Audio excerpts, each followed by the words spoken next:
Very well. The next matter of before the Assembly is a further statement from the Minister for Social Security on response to inflationary pressures. Minister. Thank you, sir. Last September, we first started to hear about significant increases in energy cost.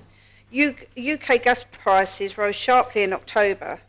Fortunately, the use of gas for domestic heating in Jersey is very limited. And I was very pleased to meet the Jersey Gas Company last year and agree that they would fund a support package for any consumers affected by the price rise. Unfortunately, since then, we have seen a rise in overall rate of inflation, and the conflict in Ukraine has now made the economic situation much worse. Recent UK forecasts are suggesting figures up to 7 or 8% for inflation during the year. The UK inflation rate published last week for February was over 6%. Our own fiscal policy panel will provide an update forecast tomorrow. These prices are affecting the cost of many basic goods. International energy prices have risen sharply, and the energy mix in Jersey is protecting us from the worst of these increases, but there have been price rises for all types of fuel in recent months. People on a very tight weekly budget, even small price rises can be difficult to cope with. There are over 11,000 people in Jersey who receive mean-tested benefits.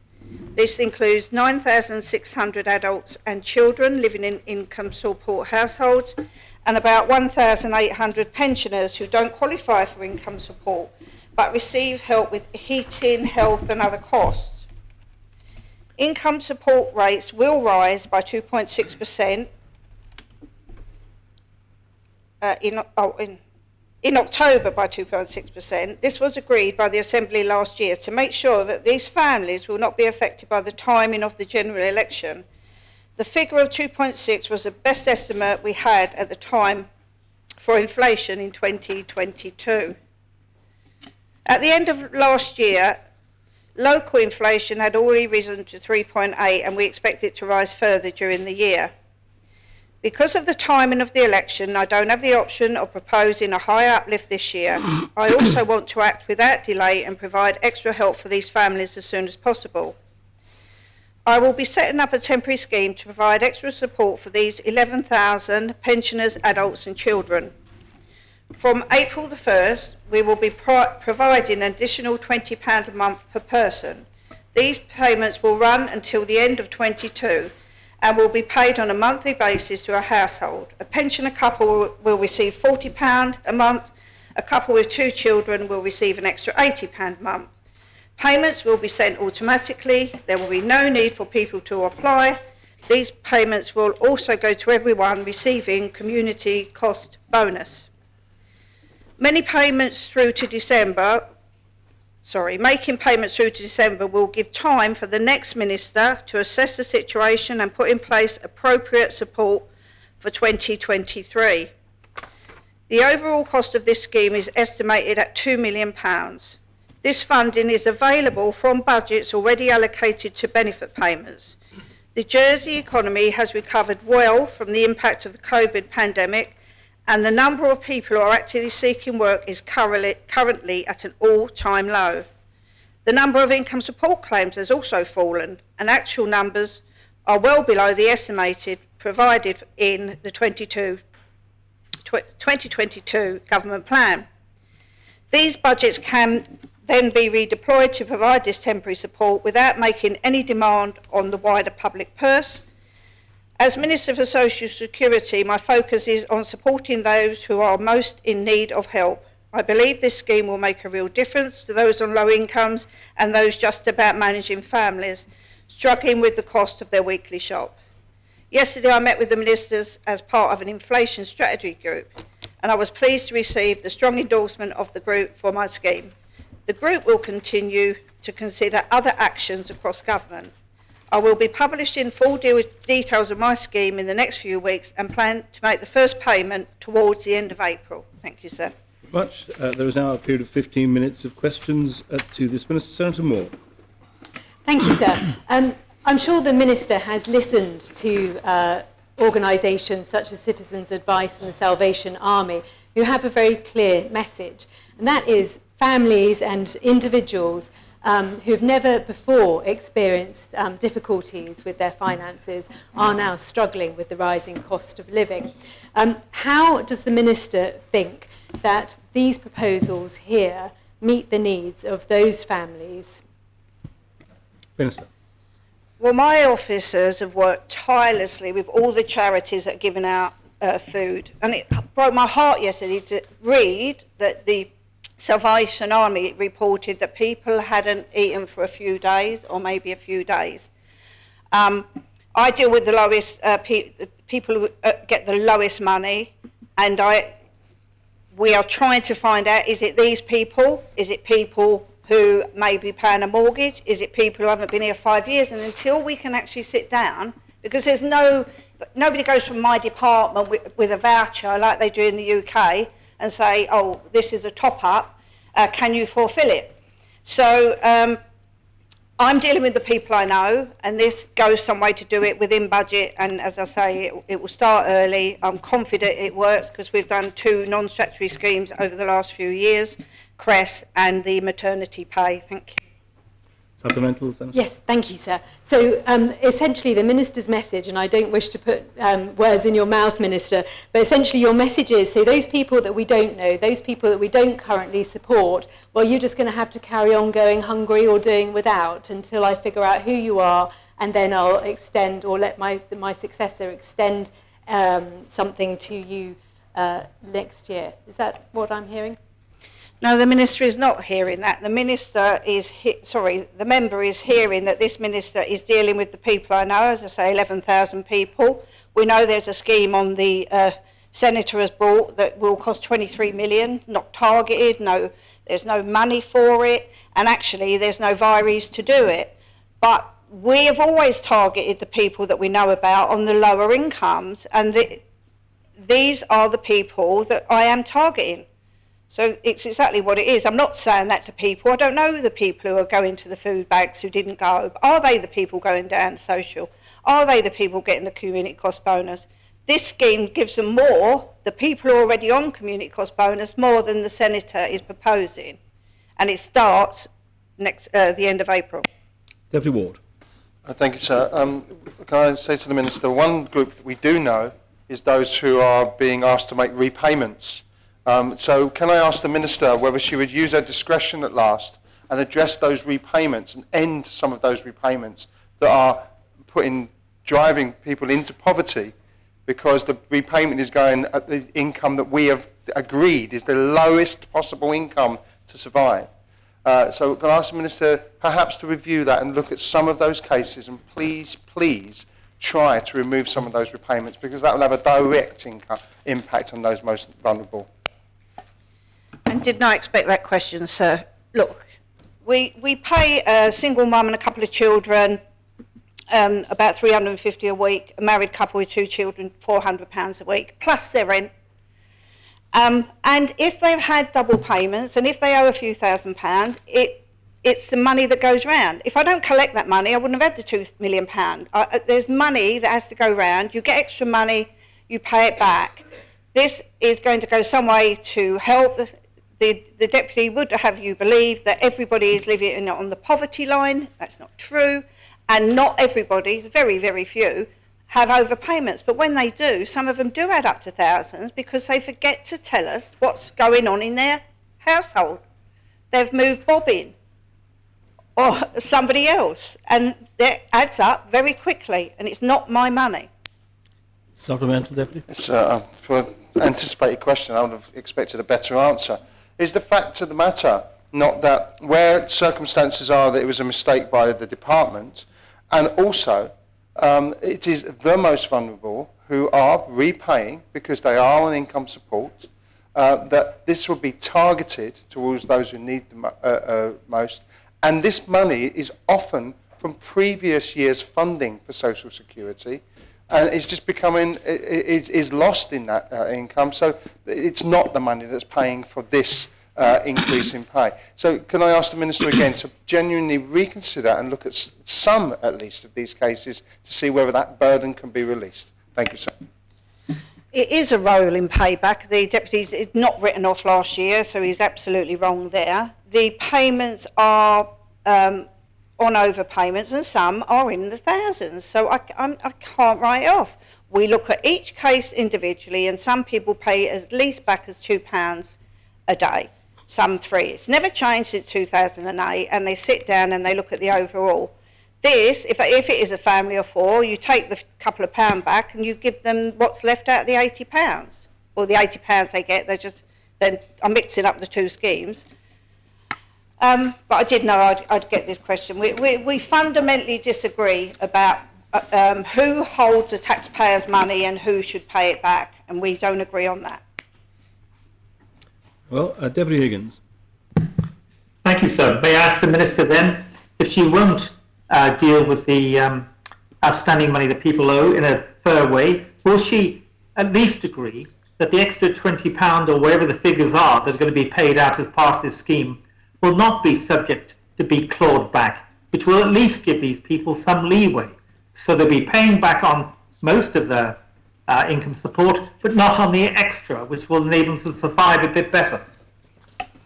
That's exactly, Deputy Higgins, how the scheme will work. If you get £100 a week off of income support, you still get the 20. If you get everything paid off of income support, you still get the 20. It's completely separate. It's a short scheme to the end of December to see us through. And luckily, in my budget, because we didn't overestimate, we've done so well, people working, and I think people must be getting a lot better paid out there because we'll also reduce people who need income support. So it's a double whammy. Yes, supplementary. Yes, the Minister hasn't answered the question. I'm talking about those people who are making repayments at the moment.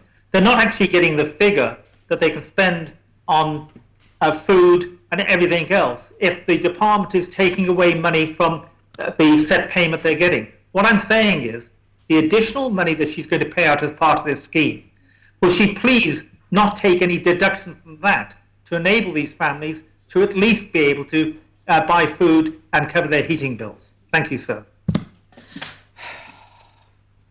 Deputy, I answered it clearly. I said, no, this is going to be their extra money.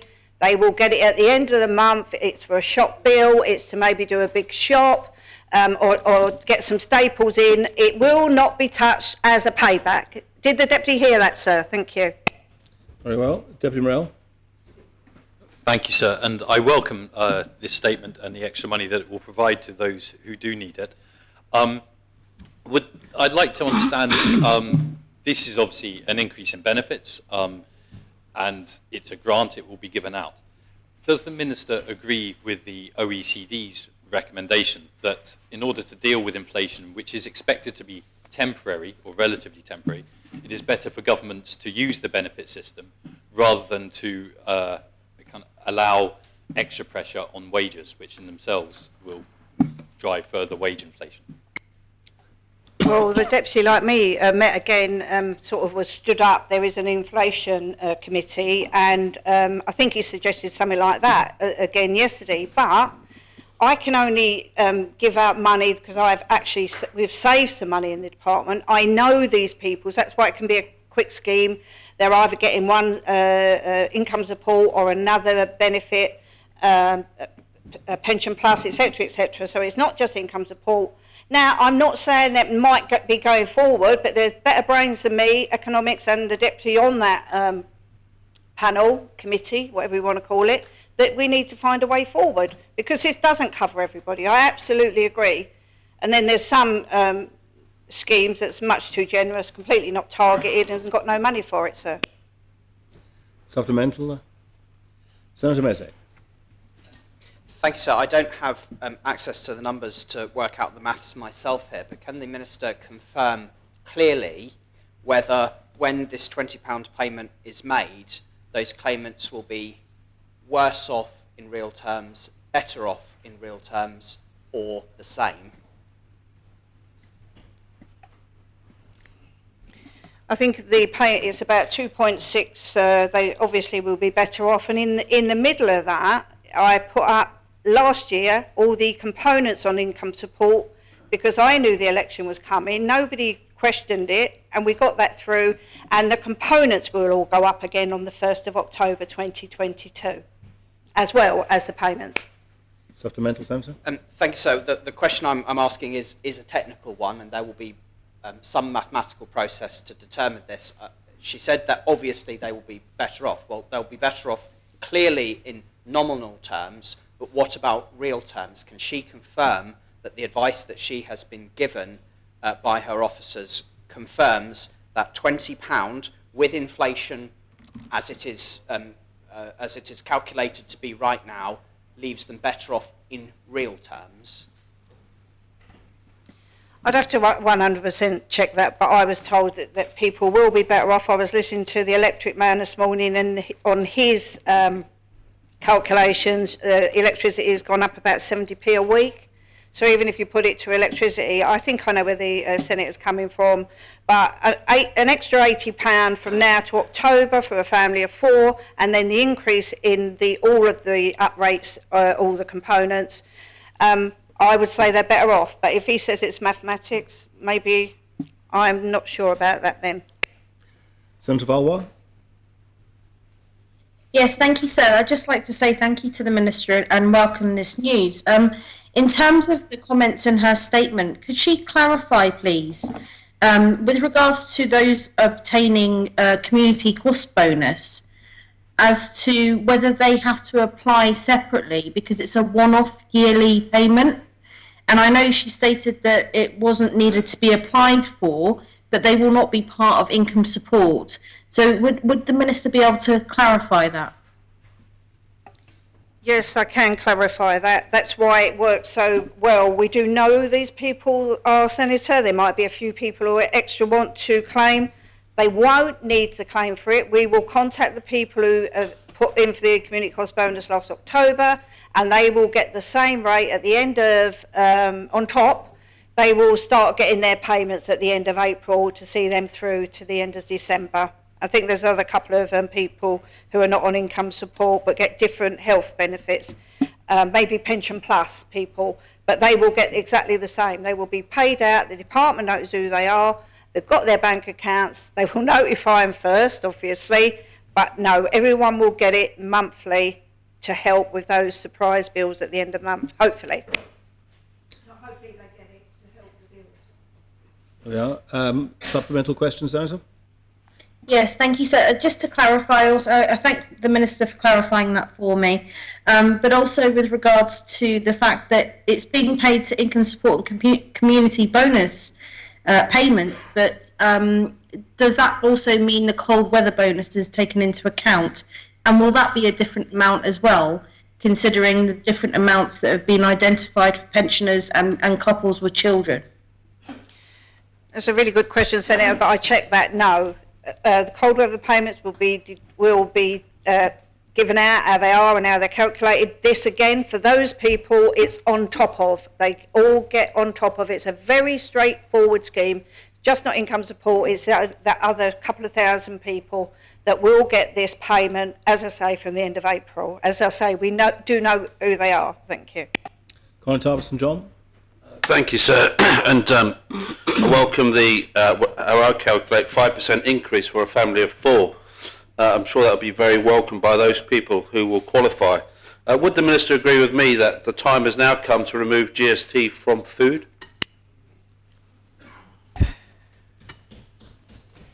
Well, the community cost bonus was put in place for people who earn on income support and didn't pay tax to mitigate against GST. My problem with now, and I've done a 180, I will say to the constable, not a 360, I muddle them up a lot. But if we keep it at 5%, we keep it low, we keep it simple, I'd rather it that than we spend thousands on people administering this and that. So at the moment, I think, no, I'm sorry, I couldn't see it coming off food. Thank you. That brings us to the end of the period allowable for questions. It's open to us to extend it by 15 minutes if members wish to do so. Can I propose that, sir? Is that seconded? Does anyone wish to speak on whether it should be extended by 15 minutes? No. All those in favour, please show. Sorry, did I interrupt you from speaking? Jolly good. All those in favour, kindly show. Right, we'll extend it by 15 minutes. Supplementary question? Thank you, sir. Would the Minister agree with me that more needs to be done for those families who don't currently qualify for income support at this difficult time? Thank you. Yes, I do. And as I was saying, the people who get the community cost bonus don't get income support, but they don't pay tax. These are included. There's a few other anomalies. So it's looking above that, I think you're saying, but that's not, to me, tinkering anymore with the benefit system. As I say, this new inflation strategy group, Economic Development Minister, Deputy Morell, and the economists are looking at something. Need to find out more, as I say, who is going to the food banks. Is it people under 5 years? What can we do? If they won't tell us, we are trying to work very, very hard, and it's not that they don't want to work with us. Sometimes you go down there and there's just one person and they're literally putting the food parcels together. They've got no admin or anything. So I don't know how we can overcome that. I mean, probably they need more volunteers, but everybody is busy. Deputy Alves. Thank you, sir.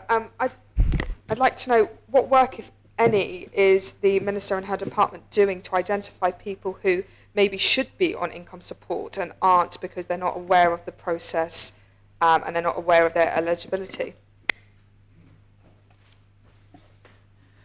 Well, again, and I keep going back to the electric man, but if anybody's asking for help in Jersey, if they go to Citizens Advice or that you can't have trouble paying a bill, they had all the signposts the man this morning, and he's not even government. But we do encourage people, and I think this, being that we're paying to the community cost bonus, which some people don't apply for because it's 230, 240, if they think they're going to get a bit more money and they're going to get it weekly, we're trying to encourage. You know, we're going to obviously do a comms.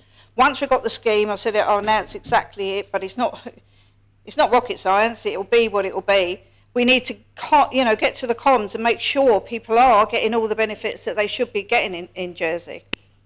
Supplemental, Debbie?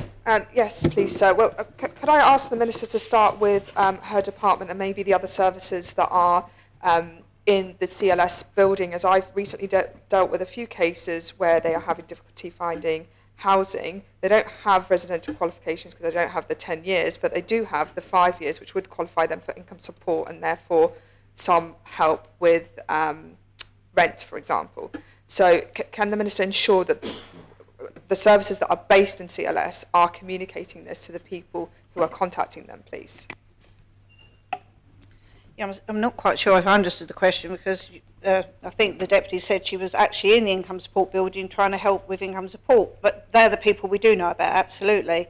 I'll say this will have to be a good campaign and to make sure, but we aren't asking anybody to apply, but if anybody's in that middle, we're telling our staff today, people will start ringing up. Am I entitled to this or am I entitled to that? Then we get another sort of go of saying, well, actually you are, but you're also entitled to this.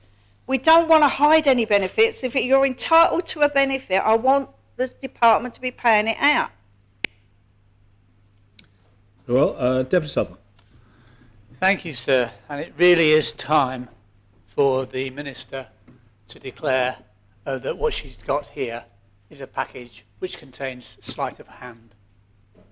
If you don't index link your benefits, your income support, and the components within that income, then of course you can relatively easily save money year on year.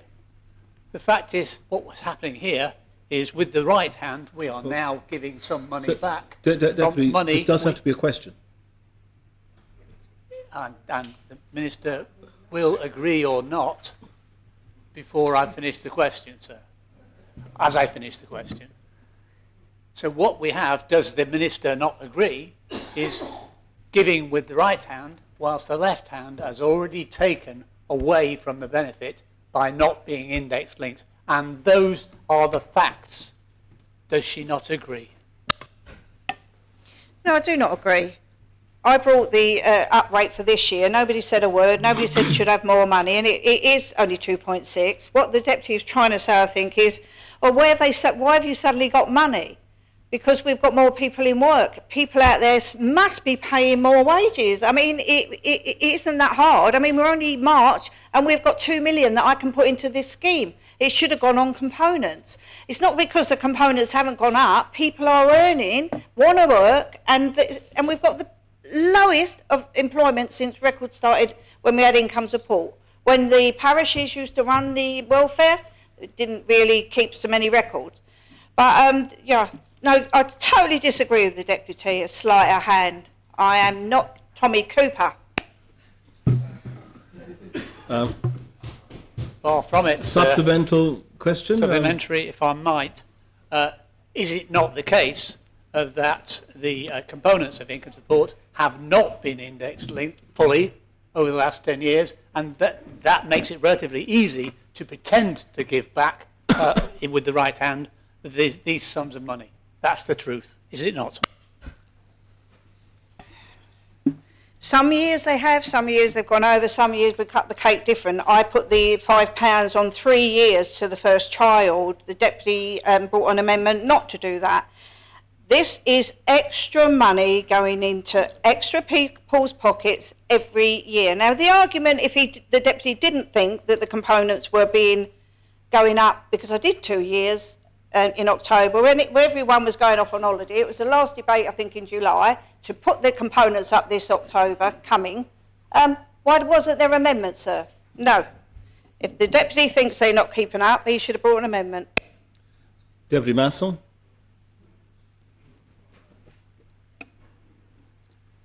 Deputy Masson.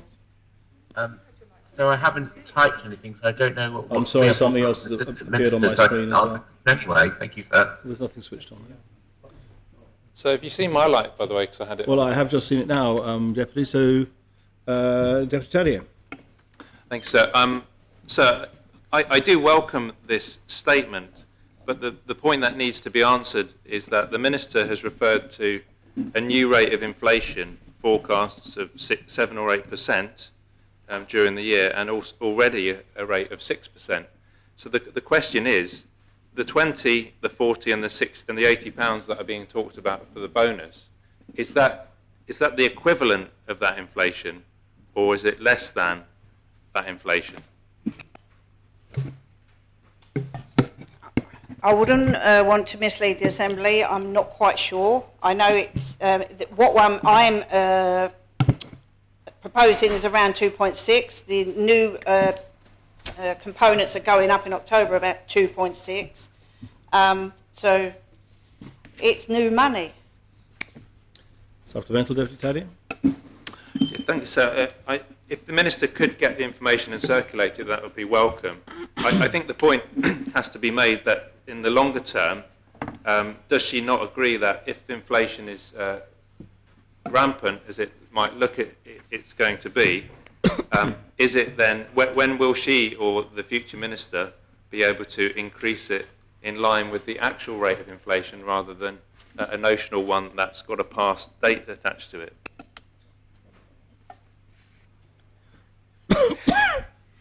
Well, it will be the new minister, and the new ministers sit around a new council of ministers. I know there's lots of people here who want to be the head of that council, etc., etc. And then there's a discussion on money and how much money you've got and how much you can increase in this and that and the other. Now, if it's always like wages, you know, the reform would say we've dropped behind with wages. Have we dropped behind with benefits? But at the end of the day, you've only got that much money to cut the cake and divide it around every minister who wants to do something in the next government plan. So I don't think this has ever been done before. It's a short scheme. It runs until, it will incorporate the new uplift on the 1st of October, but also sees through to December. So it gives the chance for the new ministers to get in, have their bun fight, sir, and literally decide where they want to put the money. Thank you. And where they find it from would be the better question. Deputy Truscott. Thank you, sir. And I really do welcome this initiative from the Minister. And there are many positives to take out of this statement. It's great to see that the Jersey economy has recovered so well since the pandemic and circumstances leading on from that. I was just curious to know if the Minister could indicate how much is actually in the underspends. We're spending $2 million at this stage, so just curious to know how much is left after that in the underspends. Thank you. No, sir. I think we might have about $500,000 left, but we're so confident. We're in April, coming up to April. How many people are back in work? The actual payment out of income support. We're confident we can. This money can spend sort of redistributed, if you like. Supplemental. Second question, Senator Mezek. Thank you, sir. Can I ask the Minister if in any of the meetings that she has had about this proposal, did anybody ask the question when this amount and inflation are taken together, does it leave the claimants better off or worse off? Was that question ever actually asked in those meetings? Well, I didn't ask the question, no, sir. So I was asked, we've been talking about, electricity going up, spoke about the gas, then the food, and at what we can over a good few months. And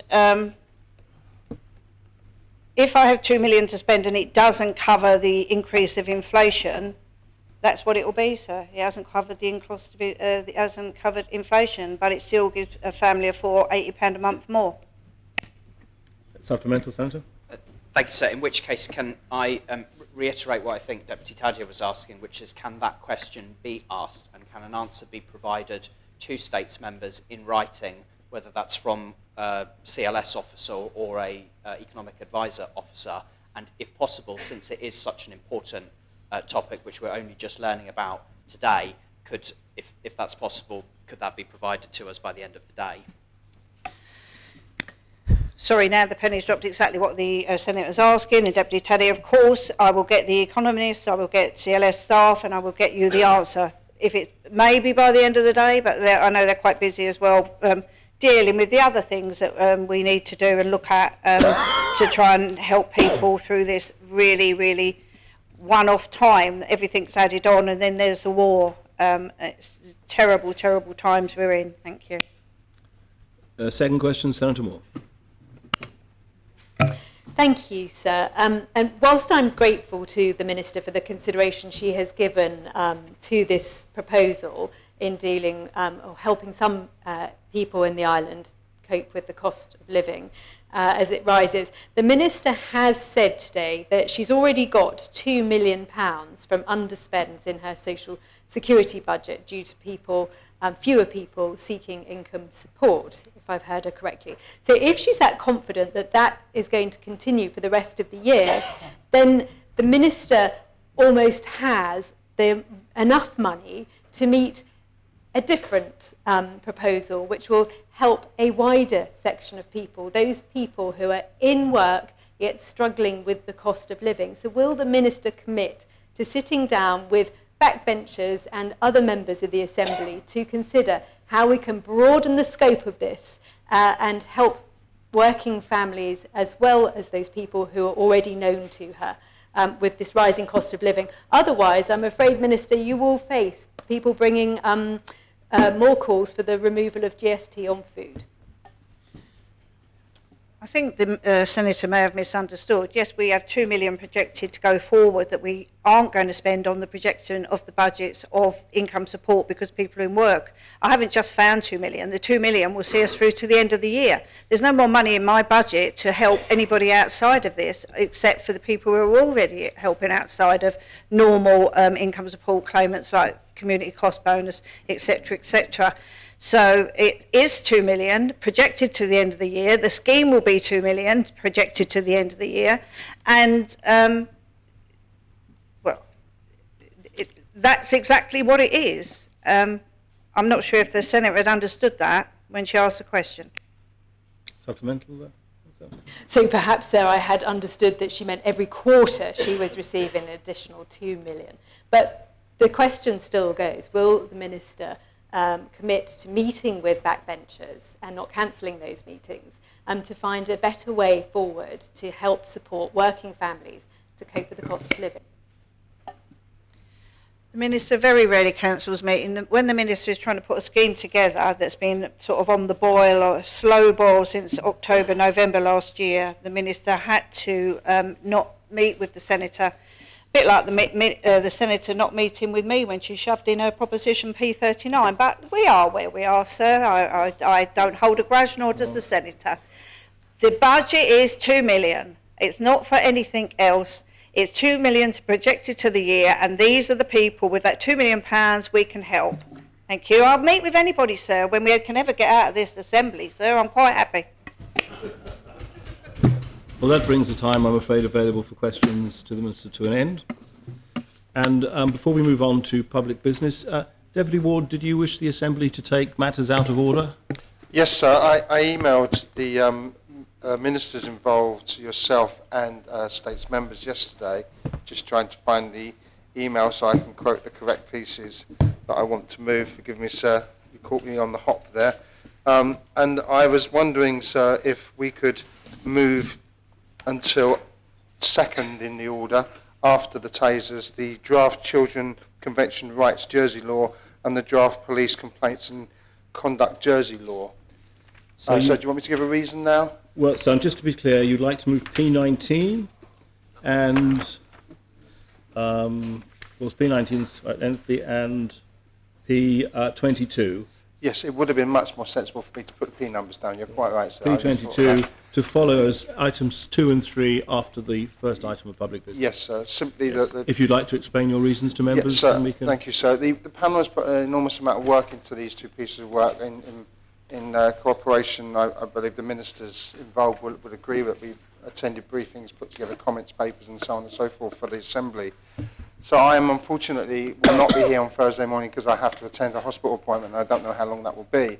But it just means that the burden of presenting will, particularly as one panel member is ill, will be just there won't be somebody there to do it apart from one member. So if we can move that forward, I think it would be much easier in the debate. We can get our information across, and it will be a much more of a quality debate if we can do that, sir. Thank you. Well, is the proposition seconded? Yes. Does any member wish to speak on the proposition? Very well. All those in favour, kindly show. Those against? Very well. We have changed the order paper, and immediately after P117, we will deal with P19, and immediately after that, we'll deal with P22. Thank you, sir. And can I thank the Assembly for their cooperation? Thank you. Very well. Sir, I wonder if we're dealing with order paper matters, I could also raise an observation which might help members. There are several pieces of law before the Assembly today, all connected with the LLCs. Changes. It seems to me, sir, rather than being higgledy-piggledy as they are in the order paper, that they are all taken together, and I'm quite happy to move, just get to the right piece, sir. I'm quite happy to move them so that the first piece falls behind other members' proposals, which is P23. So that's draft limited liability companies winding up in dissolution. Yes, sir. So where would you like to move that to? It could go behind P24.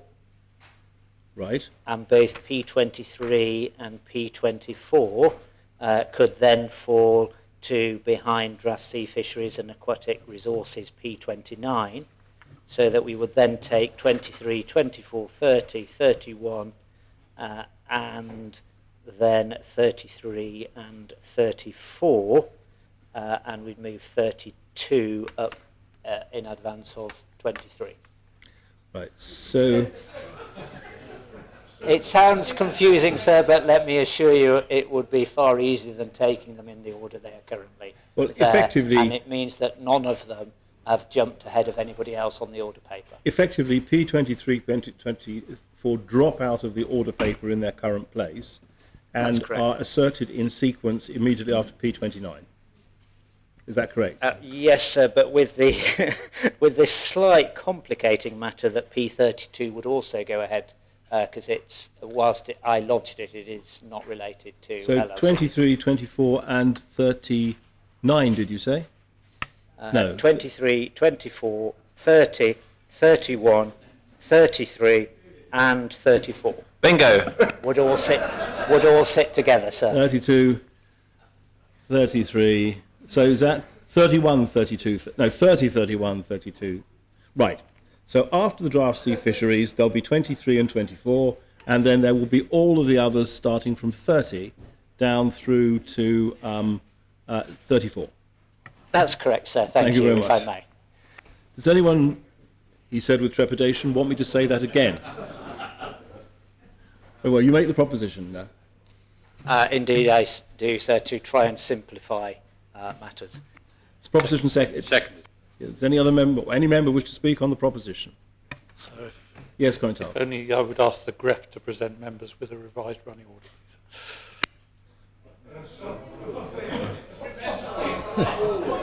Well, can I suggest that perhaps what would suffice would simply, if the Assembly agrees, simply an email to all members saying they'll be taken in the following order, rather than actually producing a revised document. Very well. Does any member wish to speak? Those in favour, kindly show. Those against? Very well. If we can remember how to do it, that's the order we'll take them. We now come to the first matter of public business on the order paper, which is the authorisation of deployment and use of energy conductive devices, tasers, by the States of Jersey Police, P117, lodged by the Minister of Home Affairs. The main respondent will be the Chair of the Children, Education and Home Affairs Scrutiny Panel, and I ask the greffier to read the citation.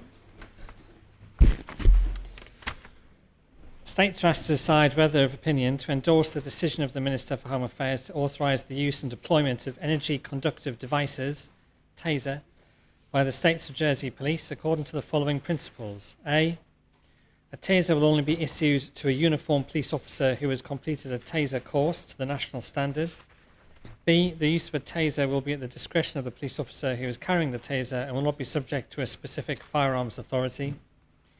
C, usual supervision of the use of TASER will apply and the individual officer's usage must be justified and compliant with all existing legislation and associated College of Policing guidelines. D, any use of a TASER must, wherever practicable, be recorded on body-worn cameras by all officers attending the situation in which use occurs, with the footage to be submitted, retained and logged alongside the use of force form from the incident.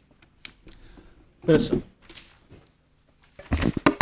Sir, the Assembly will remember a little bit more than 1 year ago when we presented the original proposition.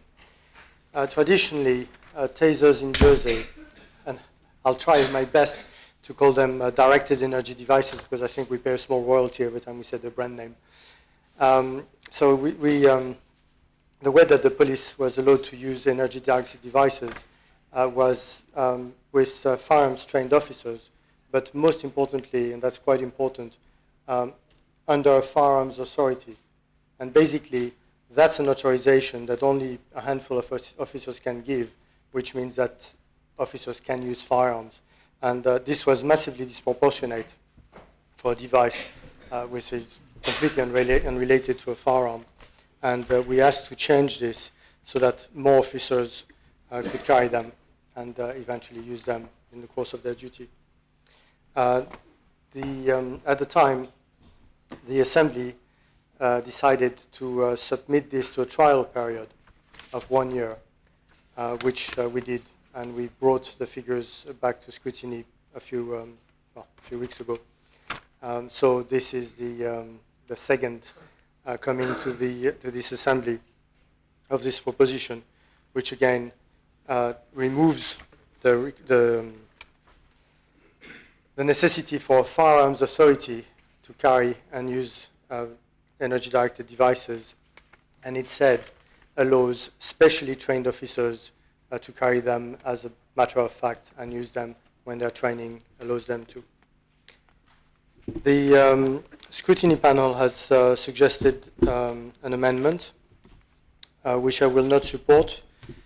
The Ministry is not terribly bothered with the notion of doing another year of test. We don't think it's going to be very useful.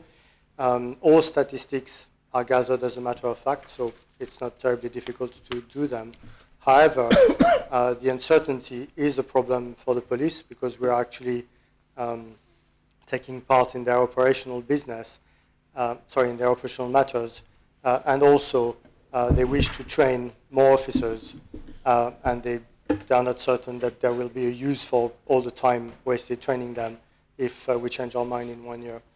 I will not support the amendment. If members have had a look at the proposition, they will have seen that the figures are actually very reasonable. Tasers, energy-directed devices. Energy-directed devices are extremely useful tool for the States of Jersey Police. They have very probably saved lives already this year during the training period while used by specially trained officers. They not only save the lives of the officers carrying them, but at least half of the time they save the lives of the people at the other hand. There is at least 2 instances that I have seen where it's very possible that a suicide was prevented in fractions of seconds by the use of an energy-directed device. So they are really good tools. They are extremely useful. They are used very seldom, and that's something quite important as well. The States of Jersey Police has about 15,000 interactions with the public every year. Out of these, about 400 involve the use of force. So it's a very small percentage, less than 3%. And out of these, 10% involve the use of an energy-directed device. But what the States of Jersey Police call use is actually drawing of an energy-directed device. And I think that's the most important part of their use. It's the fact that people submit when they see them. And this has avoided violence, because the alternative is actually violence. This has avoided violence in dozens and dozens of cases. So I just ask this Assembly to support me in letting the States of Jersey Police have the tools that they really need. Thank you, sir. The proposition seconded. I have a point of clarification, if I may, before the amendment is moved. Did I hear the Minister right when he said that a suicide was prevented by using a taser? Yes, sir. That's my understanding. We will never know because we don't have a time machine and cannot repeat the incident. But there are not one, but several instances where people were ready to do self-harm to a significant degree, and that was stopped by using a taser, by using an energy-directed device. Well, I suppose it's much more direct than talking therapy. Well, Deputy, there's no opportunity really for... presumably you don't want me to treat that as your speech in the main debate, do you?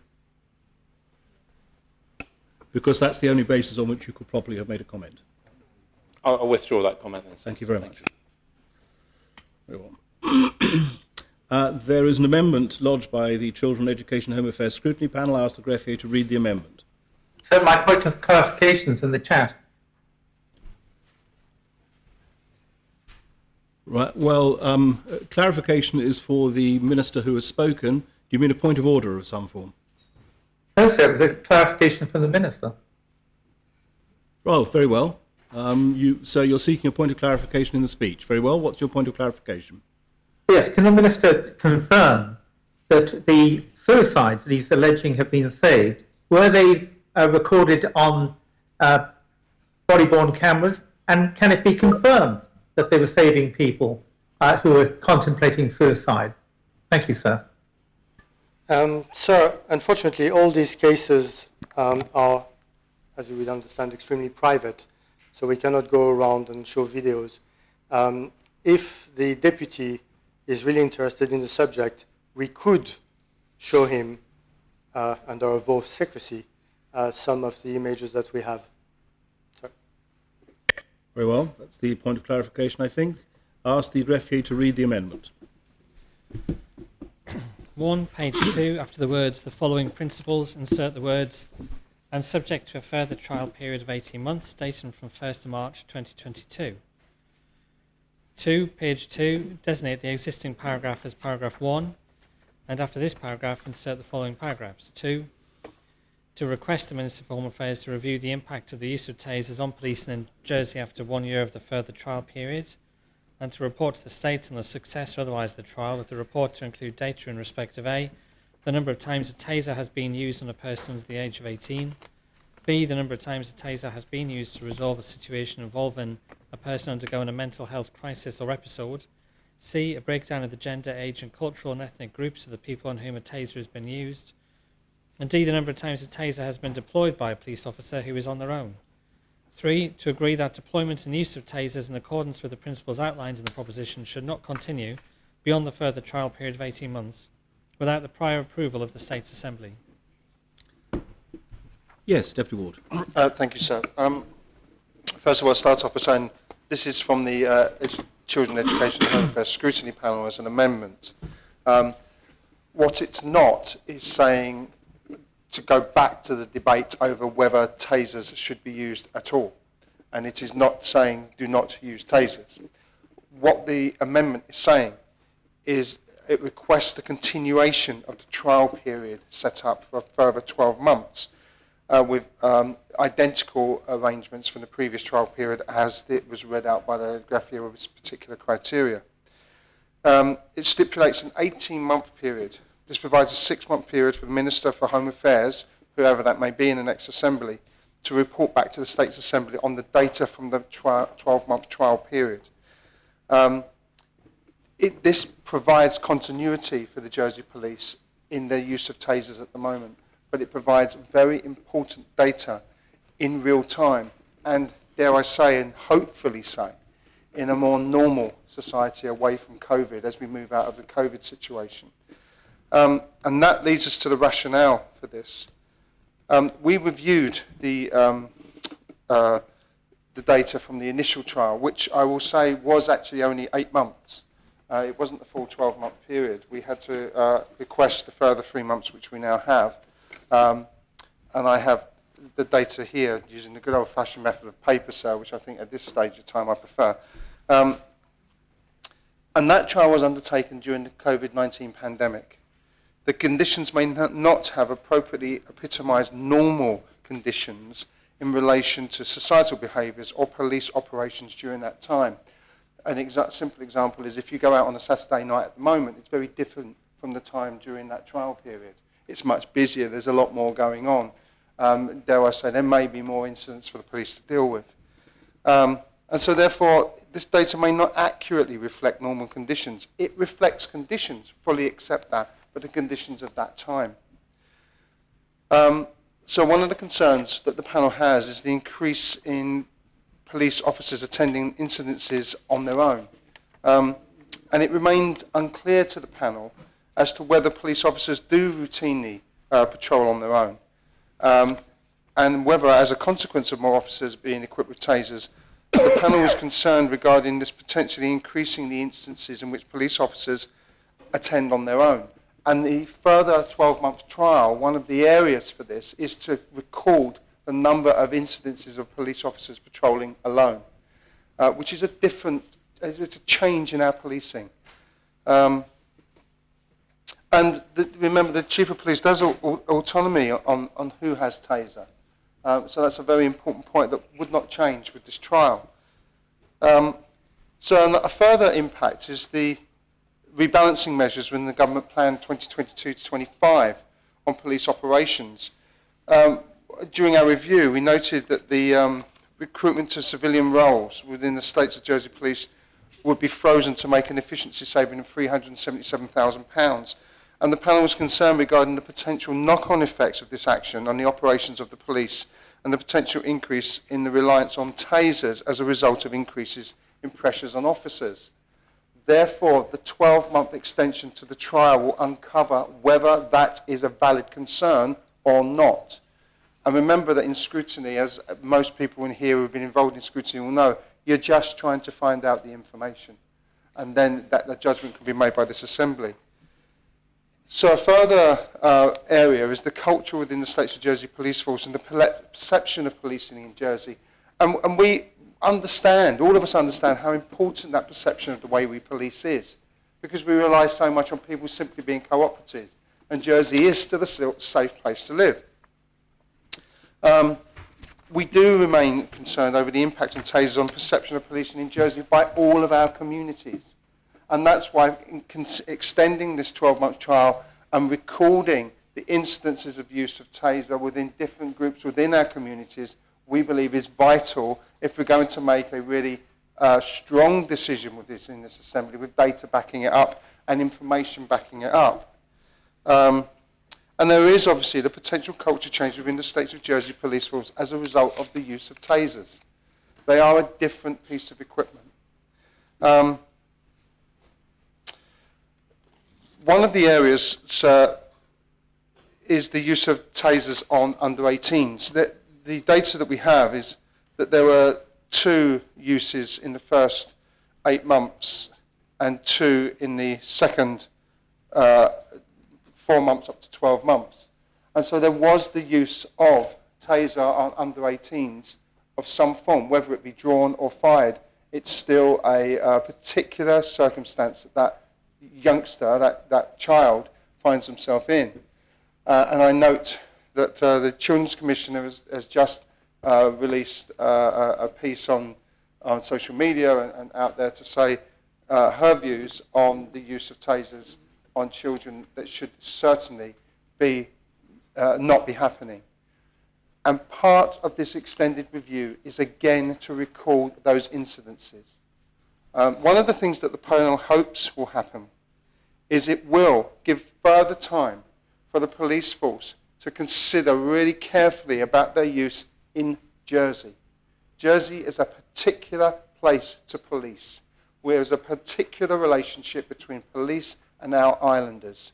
There is a particular relationship between different cultural groups and ethnic groups and the police in Jersey.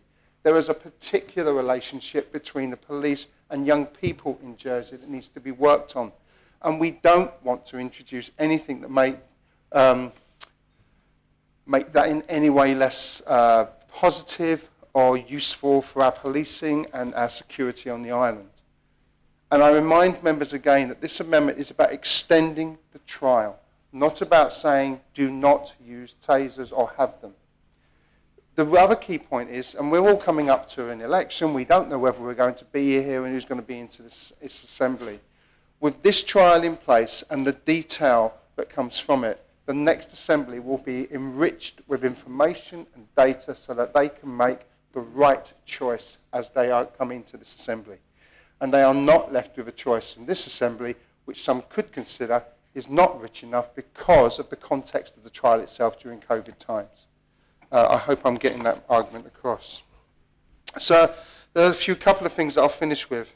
The Chief of Police is supportive of the requirement of data on taser to be gathered and recorded. That's an important thing. And I know he's open to the police force being very transparent about what they're doing, and that's a positive that we don't want to lose. And the amendment will allow for the data to be reported back to the States Assembly for the next assembly. That is a really key point for a more informed decision-making process, because this is a long-term change. Once this is introduced wide-scale into our police forcing, there is no stepping back. It is unlikely that that will be reversed at any time. And so we have to be absolutely certain about the decision-making process. So the panel brings this amendment to the Assembly for the Assembly to make that choice. Do you want to see another 12 months of a trial with 6 months to report back so that the next Assembly, perhaps yourselves, can make a more informed decision? Or are you content that we just go ahead now with a trial that happened actually during a time that was not, if I can use the word, normal times, and we've all lived through that. So I'll finish my introduction there. I hope I've covered everything. If not, I hope my fellow panel members will be listening and say, right, we'll pick up anything I've missed out. And so I make the proposition. Thank you, sir. Is the proposition seconded? Does any member wish to speak on the proposition?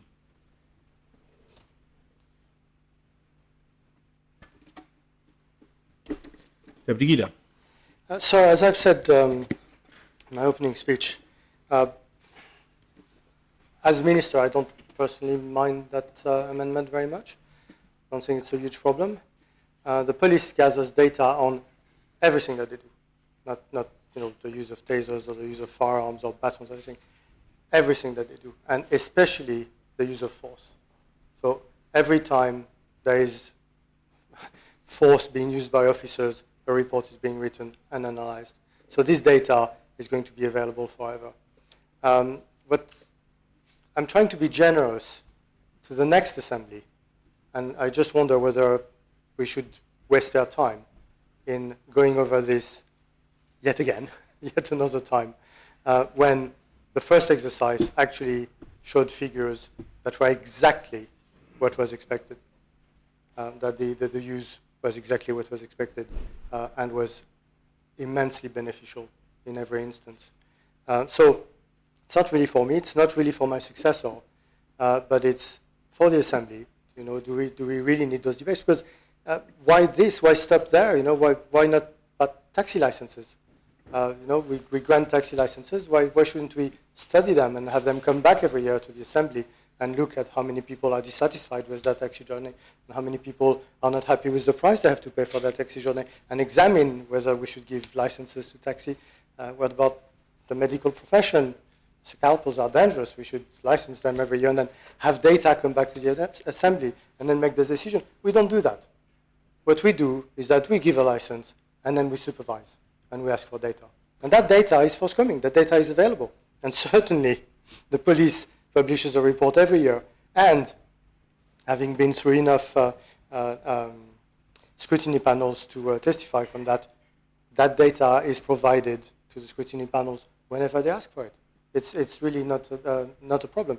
If we found anything wrong with any of these licensing issues, it would be extremely difficult. Sorry, it would be extremely easy for the Assembly to act on it, and they do, and you do. Sorry, and we do extremely often. So it's just this special case where we're saying, well, we're going to spend another time, or this Assembly is going to spend another couple of hours in a year's time discussing something that actually is not really important, because they will have data and they will be able to act on it if they wanted to. The second part, of course, is the police itself. SOJP is supposed to have operational independence, and here what they would like to do is to select some of their officers, spend the money and time on them that is necessary for the training, which is very intensive and recurrent, and actually train them so that they can wear targeted energy devices, and use them when absolutely necessary. Because that's the last thing. It's not the first time that I find that this Assembly has a special relationship with risk. Quite a few times I have seen the notion of, oh, but this is a risk and you shouldn't take it. The thing is, in general, there's not a zero level of risk and then something that's risky. There are levels of risk for everything. So you're not talking about creating a risk by having police officers carry and use directed energy devices. You're talking about risk management. If somebody entered this room now with a knife, it would take exactly 0.8 seconds for that person to kill me. That's violence. That's what happens when we talk about the use of force by the police. That's the sort of things that happen. Now, which tool would you like to have to take care of that particular instance? Having a nice 15-minute discussion with the person? Getting an extremely inefficient pepper spray out? Getting a firearm out? And then risking the life of that person and the life of others? Or having an energy-directed device, as a matter of fact, as part of your equipment that you have been trained extensively to use properly.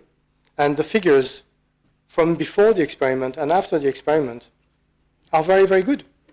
They show, because they're so low, and I must repeat that, the best use of a taser, the best use of a directed energy device is actually drawing it.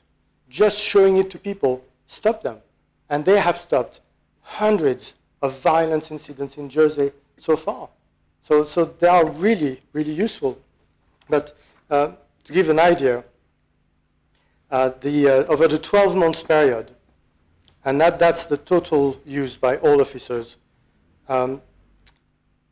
directed energy devices have been used 58 times, and they have been fired 12. And that is very, very low. Most of the time, people will just stop whatever violent endeavor they were engaging in just by seeing the device. And very often, probably half of the occurrences are when people are imminently going to self-harm. And again, yes, of course, talking to somebody is very important. And the police is extensively trained in dialogue. That's something that, the other 14,600 encounters that they've had in the past year were dialogue. They were not physical. There was no use of force. So the police is really, really good at that. But sometimes, when you have 0.7 seconds before somebody is going to open up their throat with a knife, their own throat, maybe you want a different tool. And to make this tool more difficult to attain is not the right thing to do. Thank you, sir. All right, Deputy Higgins.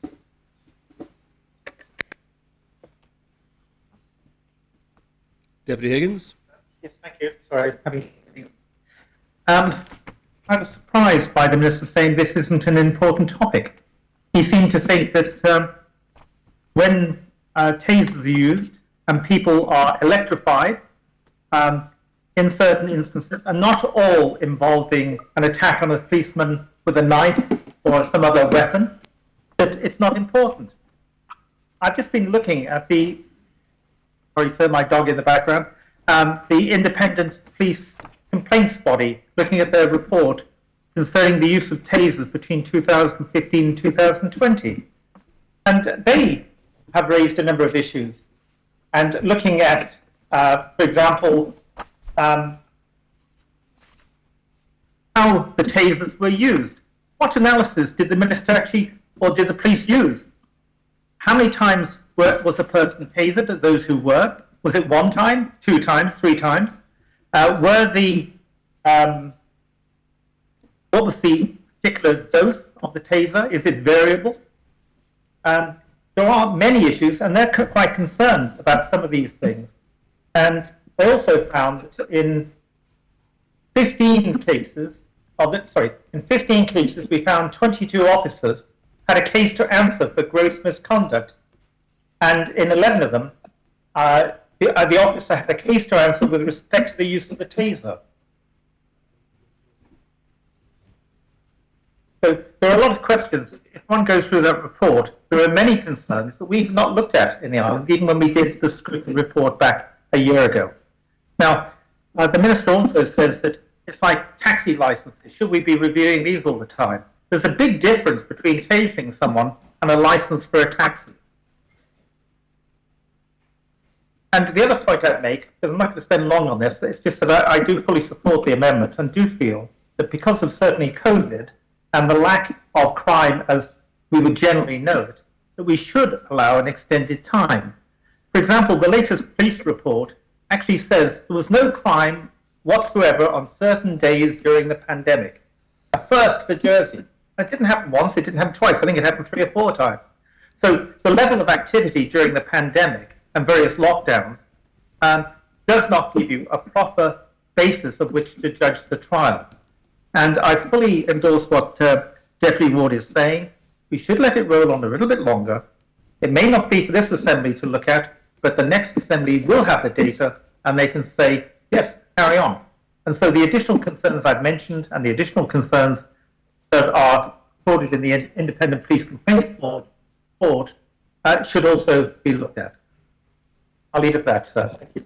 Thank you very much, Deputy. Connie Thompson-One. Thank you, sir. And before I start, I have to declare an interest in that my son-in-law is a current serving police officer. I'm not sure whether that makes any difference to what I'm going to say, but I just want to get that on the record. Well, it doesn't. It isn't a conflict for the purposes of. Sorry, I didn't catch that, Deputy. I can't hear what he's saying. Sorry. Okay. Well, I want to rise and support the minister on this. I mean, as somebody who has served on the front line as an honorary police officer, your options, frankly, facing somebody who draws a knife on you and comes at you, are A, pretty limited, and B, you're required to react fairly fast. And if you don't have taser, you, as a serving States police officer, you only have two options left. You can either use your ASP, which is a bit like a modern version of a truncheon, or you can use the Parva spray. Neither of those two methods are desperately effective, and both involve close contact, which, as you can imagine, with somebody with a large carving knife who's could well be either drunk or fueled on drugs, it's not a particularly favourable option. Taser takes away, in my mind, a huge level of risk that our brave frontline officers take on a daily basis. And yes, they don't face it very often in Jersey, but nevertheless, when they do face it, it's a life-threatening situation, not just for them, but as the Home Affairs Minister outlined, it also can be a life-threatening option for those people who are intent on self-harm. And there's no doubt that a taser instantly immobilises people who could possibly cut their throat with a knife or stab themselves or indeed harm somebody else around them. So in my mind, the use of a taser should be a given, frankly. All police officers who have been trained appropriately should have the option of using that. And there is no doubt that it has saved lives in Jersey, and it will continue to save lives. And I would fully endorse police officers who have had the appropriate level of training, and that's a very important phrase. I don't know, those of us who joined the Assembly in 2018 attended a course up at, the TA headquarters, where we were taken through a fairly detailed analysis of the training that's available to officers. And it's very detailed and it's very precise, and officers are left in no doubt. A, they have a trigger point when they can draw and dot somebody with a taser, and B, they can also have a further trigger point when they need to fire that taser. And also, they are also required to record that interaction on body cam, so the evidence is there for after the event. So I believe there's a lot of safeguards already. We've had a fairly extensive trial. There are quite a lot of details of interactions in that trial, and I think now's the time to make a decision and allow police officers to have that level of safety protection. And so if I can just turn to the Children's Commissioner's comments about under 18s. Yes, of course, police officers don't like drawing tasers on young children, and I'm sure that when they have done so, either the child's life or their life or both lives are at threat. And all I would say to the Children's Commissioner is, if she's in any doubt about why it happens, she probably should go out on a patrol and see where it's used in action. And then she perhaps might understand why that happened. So in short, sir, I would be not supporting the amendment and supporting the Minister's proposition. And I think just turning to COVID conditions, I think we just need to reflect that there were periods in COVID where we had gangs of youths gathering on beaches and in public places, and those situations got quite violent. And I know that because my honorary police had to go and deal with those incidents. Now, I'm not saying they necessarily used a taser at them, but COVID was unusual in that respect. We did have gatherings of people where public order offences were committed. And also, I think we need to remember that mental health was a big priority during COVID, and I certainly am aware that there were a number of suicide attempts that took place in that time. So I think that's all I've got to say on this, and I will be supporting the Minister but not supporting the amendment. Thank you, sir. Thank you very much. Can I Thompson John? Thank you, sir.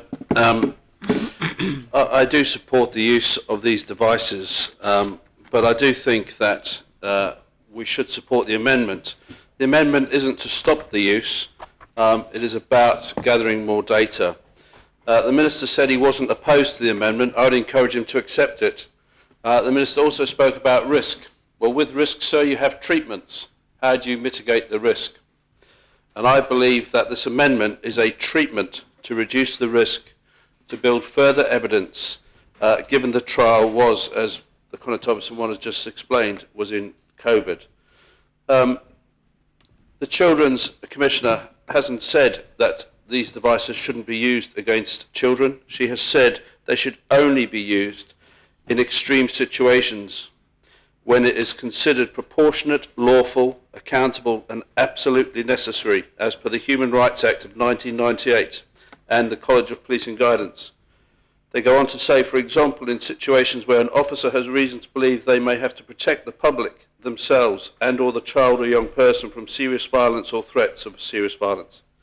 And importantly, sir, they go on to say, in such situations, the officer should seek approval from a senior officer. And I think the amendment should be supported for us to gather that data. That would enable officers to continue their work. I'm fully aware that people's lives have been saved by these devices, and I would encourage members to support the amendment that does not stop the use of tasers but gets further evidence. Thank you, sir. Very much. Deputy Wickerton. Thank you, sir. I think we need to remember that there have been 2 stabbings this year, which is unheard of in this island, and one of them was on a very young person by very young people. Energy direction devices happen at a distance. The other alternatives are such as truncheons, and when you go to a truncheon method, you're in close proximity, and it can create a brawl because the other person will feel like they're being attacked in a fight and they will fight back. Tasers can de-escalate aggressive situations in a much better way, but this seems all about trust, sir. Do we trust our police with their training, with their knowledge, to choose situations better than we would? Do we trust ourselves that we, with the use of these devices and the knowledge that we've had over the years of being states members or just in public, do we trust that we are confident enough to make this decision ourselves? Or if you don't trust that you can make this decision yourself and you feel that it's up to somebody else to make the decision, this is what it feels like. Do we trust the police? Do you trust yourself? Do you trust the next assembly to make the right decision? These devices, as very well said by the Constable of St John, are a good tool in the toolkit, and they save lives, whether it's through personal, saving somebody from personal harm or saving somebody being aggressive to others. I personally feel that the police officers that we have are trained, they're sensible, and they're not going to be using these devices inappropriately. There's always body cameras being worn when they are deployed. There's always evidence, and it's always reviewed to make sure that no inappropriate use of these energy pointing devices. I trust myself that I have the confidence in that to make that decision today, and I don't need further information because I feel that these devices have been used far and we haven't seen any incorrect use so far. There's been no big headlines. So they are being used appropriately.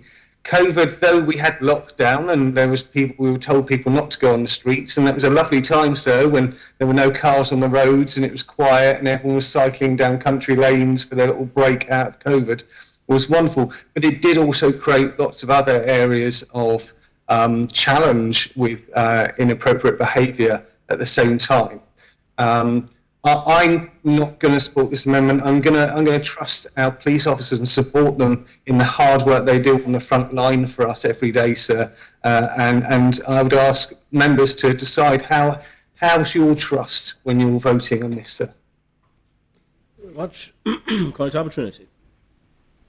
Thank you, sir.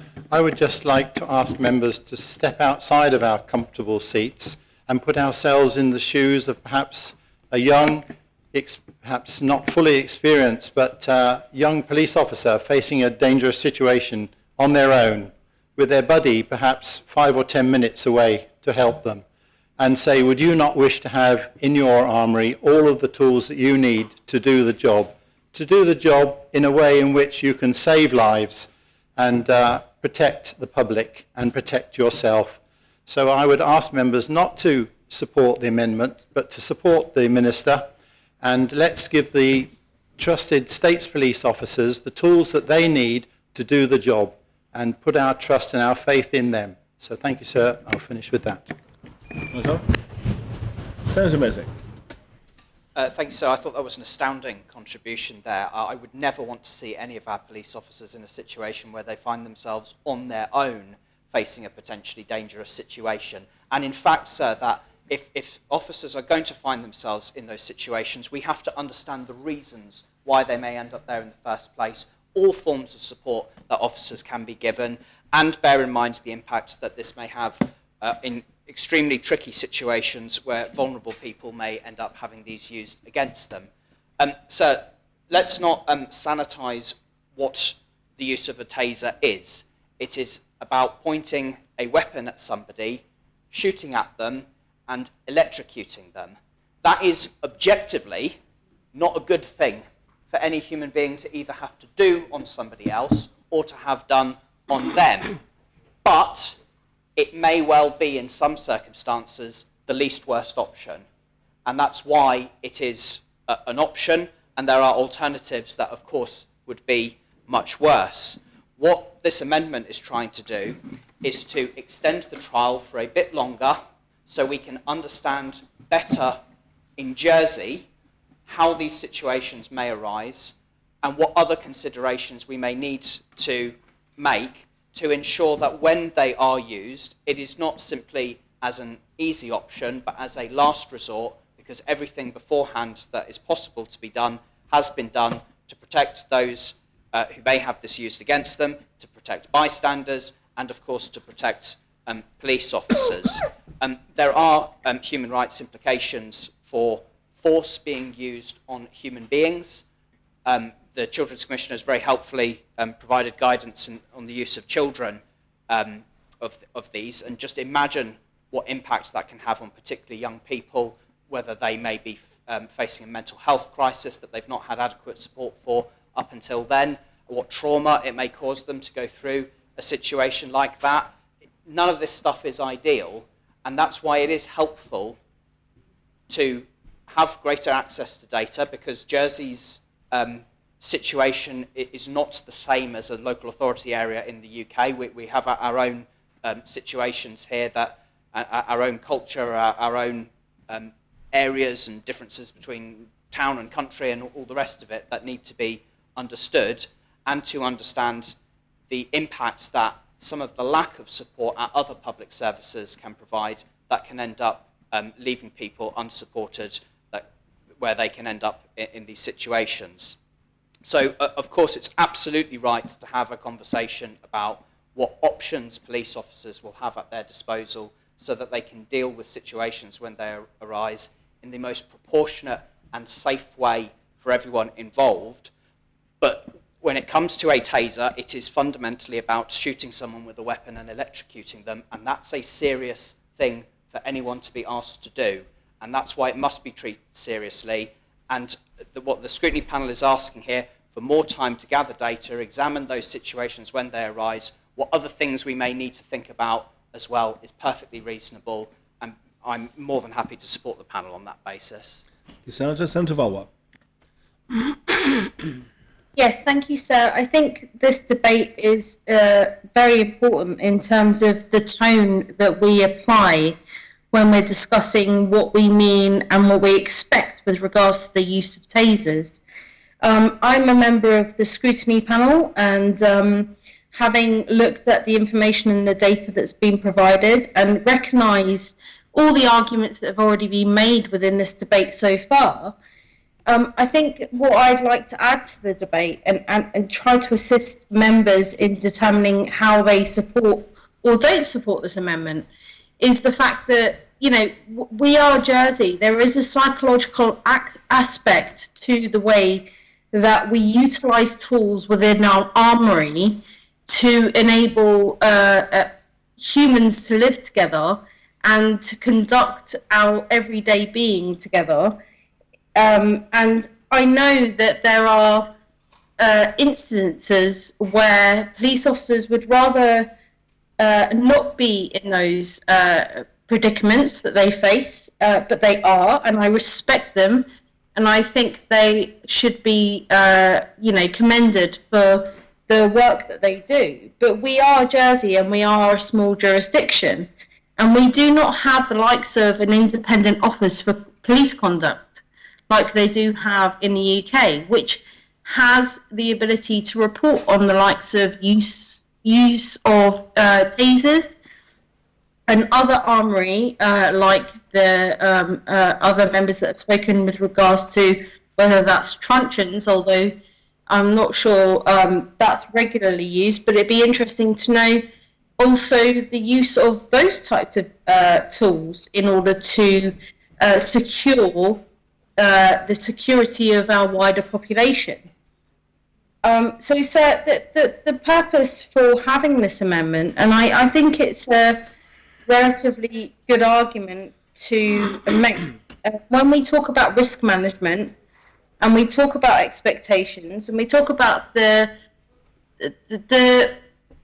we live in an island which is relatively secure, and I recognise the arguments that have been made about seeing more knife crime recently, and I also want to make sure that the people that we employ as police officers are safe and able to utilise the tools we give them in an effective manner.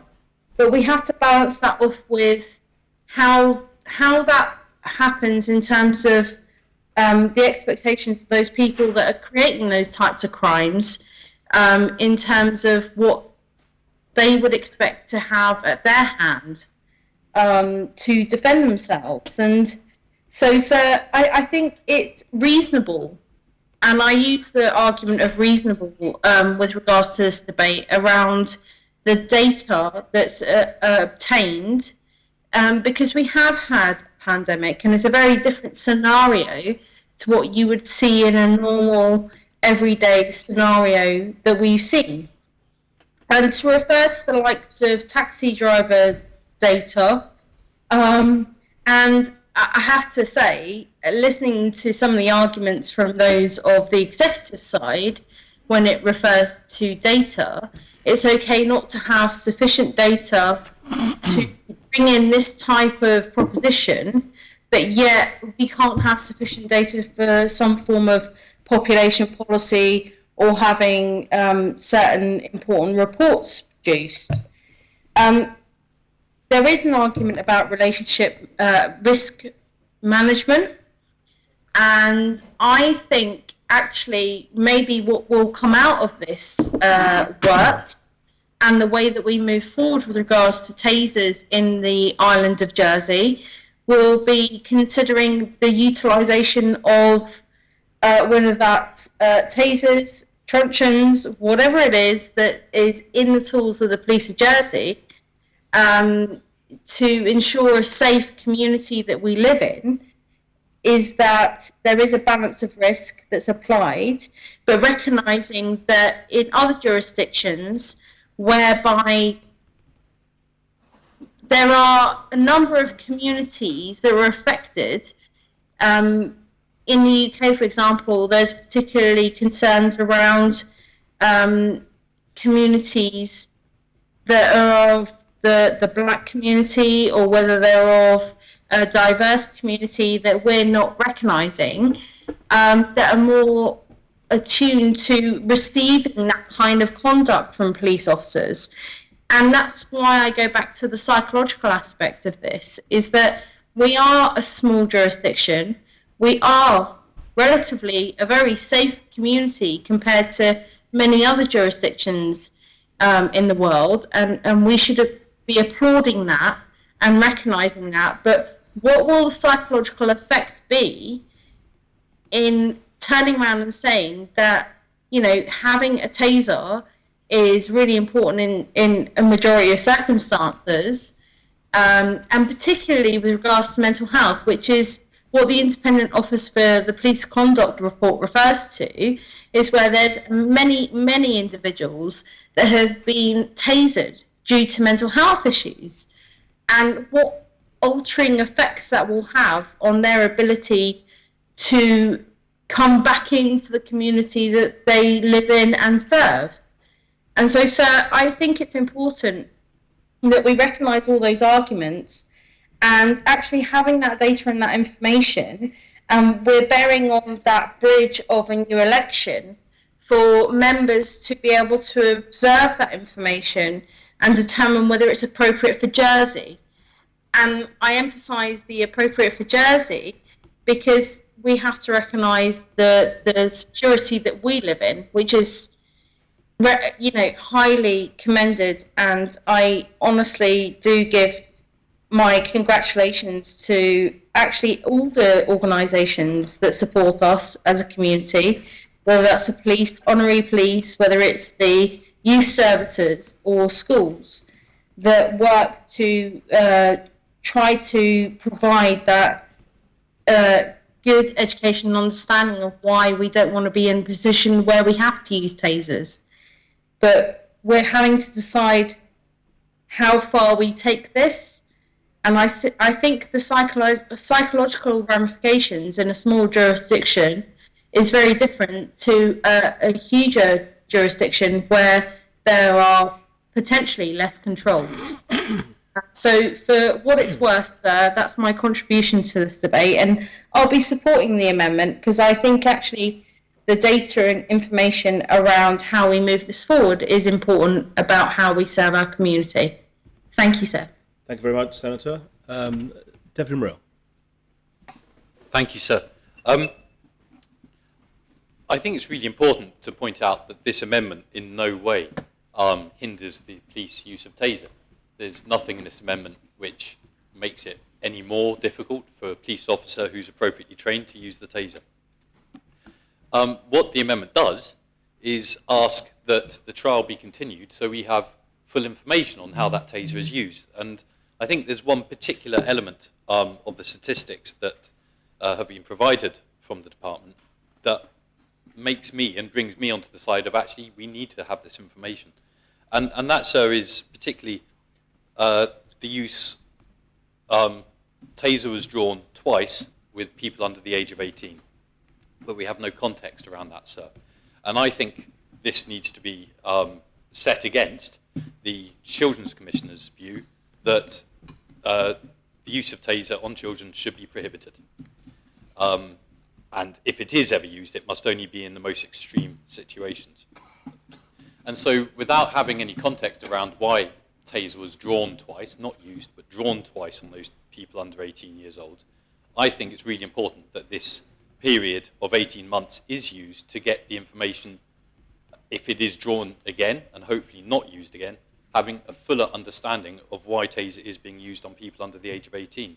I think it's also important to point out, as taser becomes more normalised within the police force, which is what's happening, then it will be used more often. And so having, because more police officers will have taser, and so it will become used more often, whether it's just drawn or actually used. And so having that information, I think, is absolutely right if we're to be a responsible assembly. The police are in a position of authority, and we're giving them a weapon. I think, therefore, in an island which is not a weaponised island. And so I think it's really important that we take the responsibility and say, here, have this weapon. It does help you. We appreciate that it helps you in your position of authority and in helping to police the island. But as a responsible assembly, and in order to help the Home Affairs Minister, we would like to have the information back over the next period of 18 months to help us see exactly how this is being used. Because otherwise, sir, I think we do come into that position of normalising it and seeing taser used more and more often. Because there is a school of thought which suggests that tasers are a very efficient policing tool. And that's something which is a bit concerning when you think about how that may be used to resolve situations. But for me, the real crux of this is it has been drawn twice on people under the age of 18. We have no deeper context to understanding that. It shouldn't be used against children. And therefore, I think we should have this trial. Because, as I've said, it does in no way hinder the police in their use of taser. Thank you, sir.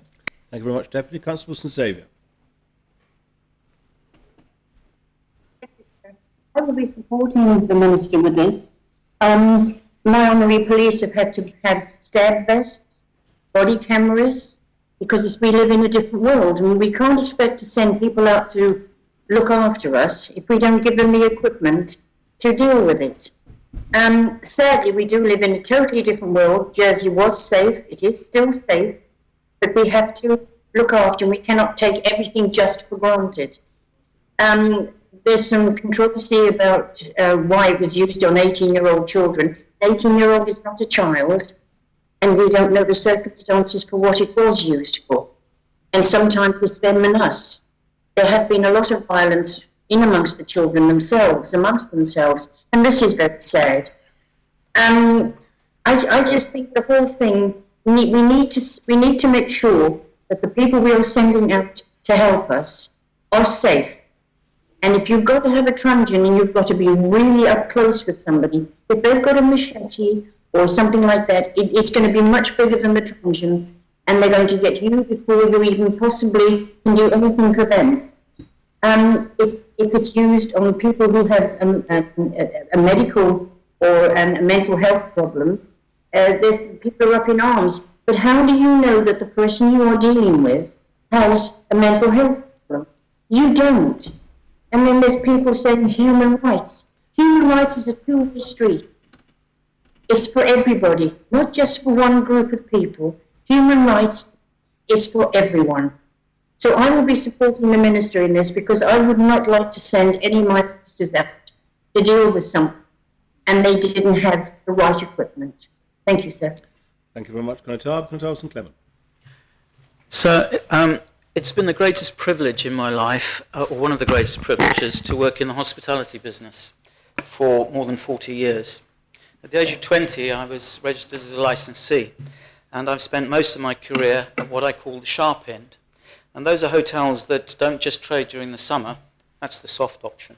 They're open all the year round, and they do functions and cater for enormous numbers of people. During that career, it is on record that I have had 2 payments paid out for criminal injuries compensation for assault with deadly weapons. There was no police around at the time. All I had was my armament, which is my silver tongue. Had the first police arrived on his own, I would have let out a sigh of relief. It doesn't matter to the public whether 1 policeman or 2 people comes along. The fact is that they're there and they're willing to step in where there are problems at a moment's notice. And the first one there is the first one that picks up the scene and decides what is going to happen. The spontaneity of working in frontline policing, hospitality, licensee business is split second. You can't think about, is this guy 18? Has he got mental illness? Are his parents around? I will tell you that the last occasion I was assaulted, there ended up being 6 police on the scene, and the gentleman in question, who I can't name, and I wouldn't name anyway, he was 17. And let me tell you that a 17-year-old with a lot of drink inside him, which we didn't serve him, by the way, carries the same punch as a 35-year-old, twice the size. And again, this is a spontaneous situation. I have no doubt that the police need to work with the tools that they are given. I wish I had a taser in my holster, just so somebody can look at it and say, this character might use that. We should emphasise that these tasers are there as protection. The mere sight of them puts the public off from their next important decision, which is their decision. Not a human rights situation. They're either going to do it or they're not. But if they see a taser, they're likely not to. And we have to point to the situation that tasers are there, but very seldom drawn. They're drawn in the circumstances where there is acute danger, either to the person who's the aggressor, who may or may not have mental health, who may or may not be under 18, who may or may not be male or female. It's a spontaneous, split-second situation. Or it could be an aggressor of bulky size, armed with a knife, a broken wine bottle, or what have you. But these are split-second decisions. I've also no doubt that given with COVID, we have to argue the counter-argument for the statistics. COVID has been quieter. And I think if you extrapolate the statistics through the COVID period, and you end up coming into real time, you'll end up with the same ratios of drawing tasers as actually using them. Same ratios of mental health, same ratios of under 18. What you will find out is you'll probably have double the number because we're now in busier times. And I have to say, I will not be voting for the amendment because I don't think it's necessary. I believe that the State of Jersey Police have a rolling statistic going on, that every time a taser is drawn, there will be report and counter-report, there'll be witness statements, etc., etc. And in all my dealings in licensing and hospitality, I've never called into question what the State of Jersey Police have done for us, because apart from the incidents I've related to you, there are many others, and there are many others that have affected our staff in various roles and responsibilities, and across the industry, which I've grown to love. Thank you, sir. Much kind of Deputy Pampen. Thank you, sir. I came into this debate and the amendment debate with an open mind because I really wanted to hear from both proposers, and will continue to listen. But I have to rise because I think it won't be a surprise to members that the talk about mental health and the use of tasers for them, sir, is beginning to trouble me somewhat. It's ironic that our scrutiny panel right now, sir, are picking up our mental health review that we did in 2018 as in a follow-up review to see where we are after we put forward that review and the Minister accepted where we are, and obviously the impact of COVID. And only yesterday we had a meeting as part of that review with the Chief of Police yesterday. And I can see from the amendment proposal that the Chair alluded to, where the Chief of Police is quoted and he says, in one way where we might see a reduction in terms of the nighttime economy and alcohol-related violence and whatsoever reducing, I am confident that we'll see more incidents related to people who are suffering from a mental crisis. So therefore, let's have tasers. I know that's not what he's specifically saying, but in the same breath, we're gathering data which is publicly available, and I don't want to preempt our review, but they're also requesting for full funding for a 24/7 triage and community officers and a 24/7 helpline. That doesn't seem to be urgently coming forward for a proposal to get the required funding to support the officers from the feedback that they are dealing with more mental health crisis. And anybody who's ever seen anybody experiencing a mental health crisis, they might not know what the officer is pulling on them. Could be a gun, could be not. Has anybody ever seen somebody at that point? It's terrifying for the person who's going through a mental health crisis. That's not a criminal offence. Obviously, the protection of lives and people around them is, and obviously the people who attend is very important. It's just a shame, I feel, what I think where I would have supported the Minister wholeheartedly alongside this argument is the funding required that seemingly is being cried out for, that the police are dealing with more and more mental health crisis. So why isn't the funding being come forward as a matter of urgency alongside that to prevent the measures that are being requested? Now, I'm fully supportive of the use. I believe that policing has evolved, and sadly the island has seen the uptick of certain criminal acts, domestic violence, where if it saves people, especially the officers, in proportion, then we must trust our police force to do that right, and we do, and we want them to do the best for all of us. I just have to rise in this situation, because equally, by tasering somebody for the safety of them in the middle of that mental health crisis, guarantee that is not the end of their mental health crisis. And equally at the same time, we're hearing that the delay of the place's safety, which I alluded to earlier today, the delays of being assessed at the hospital. The Chief of Police referred to it today in his report. Repeat offenders or repeat cases, for argument's sake, of people who are coming back. Again, officers seeing them because they're having another mental health crisis. That's not good enough for an island. We should be doing better. That's why, for the last 4 years, I will not shut up about mental health services. Because it's not good enough that we're talking about tasers being used to de-escalate somebody who's decided their only course of action is that mental health crisis. Thank you, sir. Thank you very much, Deputy. Does any other member wish to speak on the proposition? Deputy Sutton. Yes, sir, and I rise to speak in favour of the amendment because for the following reasons. What we are talking about is a taser, which is a weapon, whose use will increase with time as people get used to it. And I need to be certain, as certain as I can, that the taser is being used appropriately and safely in the circumstances in which it is used, whether that be drawn or used. So I need the extra confidence because the numbers so far have been very low.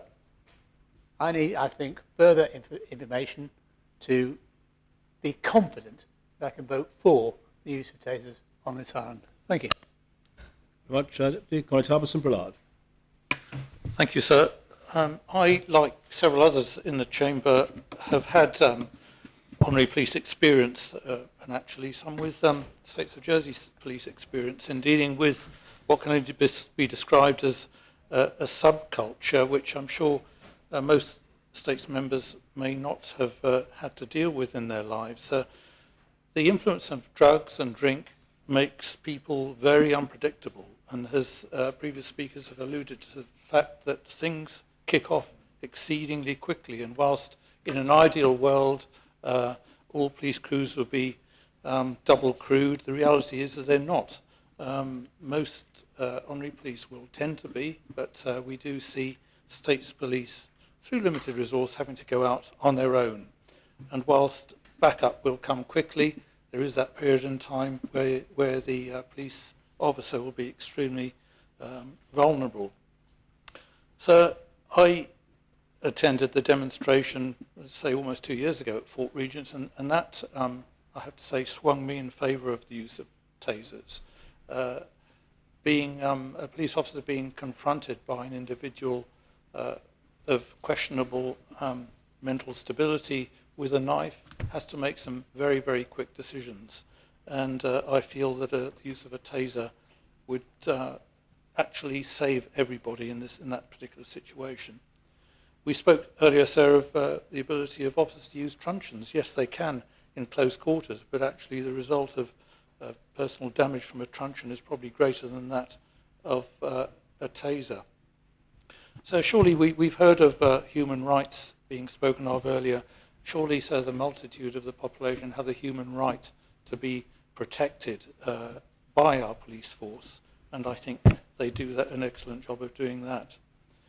Training, sir, is of course essential, and it's been explained in the documentation that training will be in place if the tasers are approved, and I don't think any police officer will be using the taser indiscriminately. There will be a reporting process through which they will have to go in order to be able to use it. So I'm fully confident in our police force to be able to do that.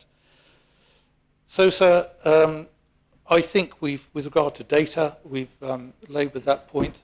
I believe we have sufficient data, and I just think this is just an excuse really to put off this day yet further. So I respect the amount of work the scrutiny panel has done on this, and there's nothing wrong with that, but I think we've come to the point, sir, where we have to give approval and support our police force. So on this stage, I can't support the amendment. Thank you, sir. Thank you very much, Constable St Mary. Thank you, sir. Not so long ago, the Conatard Committee had a meeting with the State's Chief Officer.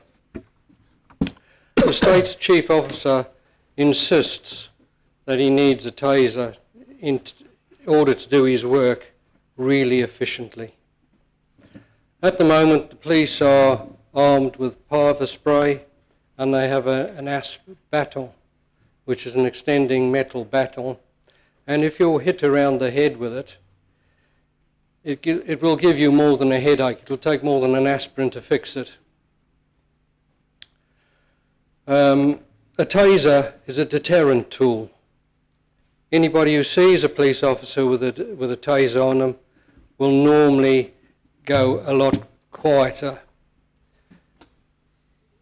The first line of defence for any police officer is to talk the situation down. Sometimes they don't have time for that, so they need an immediate response. But if they can talk an offender down, it will normally be solved at that instant. That doesn't work with every case. Sometimes a deterrent has to be used. And as soon as the officer pulls the taser and puts a red dot on somebody, they know that the next position is going to be quite severe. It's less severe than having a baton wrapped around your head, and it does give you the chance to surrender. A lot is applied with mental health. Not everybody that gets arrested is a problem with mental health. It's very often used as an excuse. I would like to see our officers armed with a taser because it does give that deterrent. It doesn't mean to say they have to use them. When you go to Europe, every police officer is armed. They never do any shootings. Very often they don't take their gun out of the holster for the whole of their career. So why should we be worried about a taser? This has been well tested in the UK over many years. How many more years are we going to go down the road of giving a review from people who know nothing about it? Thank you, sir. Point of clarification. Point of clarification from the previous speaker, yes? Do you give way for a point of clarification, Conatap? Thank you. It's just, would the Conatap clarify that he understands that police officers in Jersey do have tasers today and they are able to use them today? Yes, sir, I do realise that now, but at the moment they're only issued to firearms officers. And would he clarify that's not correct, sir? Well, no, he can't. The constable has expressed his view. He's clarified what he understands the position to be. If you think it's a different position, well, there we are. Yes, Deputy? Is it a point of clarification? So I suppose no, it's not clarification, but I suppose I can clarify my understanding following that speech, is that whether or not we accept Deputy Ward, indeed the scrutiny panel's amendment now, or we don't, and we accept what the Minister's proposing, police officers on the ground, so to speak, will have tasers. That's still within their armoury of a choice of weaponry, if we can call it that, as to what's the most appropriate to use in any given circumstances. So the concerns that the Constable of St Mary's raises about making sure that the police force is adequately equipped, he doesn't need to worry about that either way. I think to get back to what we're debating, sir, is that Deputy Ward's panel, as I've read it, is saying we want the trial to continue because we need to make sure that there's better quality data available to know where the pinch points are, to find out actually who should use them, whether the current model is absolutely correct, whether it needs tweaking, whether there are instances where the response could be different. So how many instances in the future will we see a taser being deployed but not used? How many occasions will we see it being used? How many of those occasions will it be used on a minor with somebody with mental health issues? How many times has it been effective, which is really positive data to know what those cases are where it's prevented an escalation of violence. And it's really difficult to do that when you've got a small sample of data. And I also understand that because we've been through the pandemic, it's not been a typical period on which to base those studies. So I do come back to the point that whatever one's personal opinion on tasers is, and I don't think I think we'd all prefer to live in a society where we didn't need tasers. The point is we need to make sure that we justify in a small community, which is very used to policing by consent, and we don't have the vast problems that the UK and other places do, partly just because of our population size, but also because of the various other social factors, it's really important that we justify new uses and new practices to the public, sir. And it has to be said that when this first came in, there were concerns raised, and I remember good old former Deputy of St Martin, Bob Hill, sir, who did have policing experience, and he's the one I remember talking about policing by consent, and he wasn't one who said, look, absolutely no, we shouldn't have these things available to the police force, but it's about justifying them, and he very much talked about that idea of policing by consent, sir. So I think that the more data we can have, and remember we're debating this in a context of where we've made massive plans for this island without census data, yet we've had an island plan, and we're making changes to our income support and our benefit system without actually having the latest data about the income distribution survey. This would allow us to have some real good data to look at with regard to tasers and actually make those decisions in the future about what the next steps are. But tasers are going to be here for the next year, whatever happens, and it just so happens that the scrutiny panel's amendment gives me more peace of mind than just moving now straight to a trial. So I won't be giving way for point of clarification, but I think the Minister wants to speak anyway. Well, I was going to ask for a point of clarification. But well, if the Deputy said he won't give way for a point of clarification, then you have no right to a second speech, Minister. So, not on this, you don't. This is the amendment. Does any other member wish to speak on the amendment? St. Peter.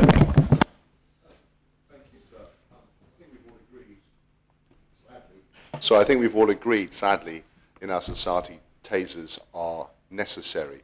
What we're actually debating today is when we give certainty to the police force so that they can go forward and invest in the knowledge that that money, our money, the people of Jersey's money, will be used sensibly. And I think that's one point that the Minister came up with. And the only reason I'm speaking is that hasn't been covered by anybody else and reminded by anybody else within this speech.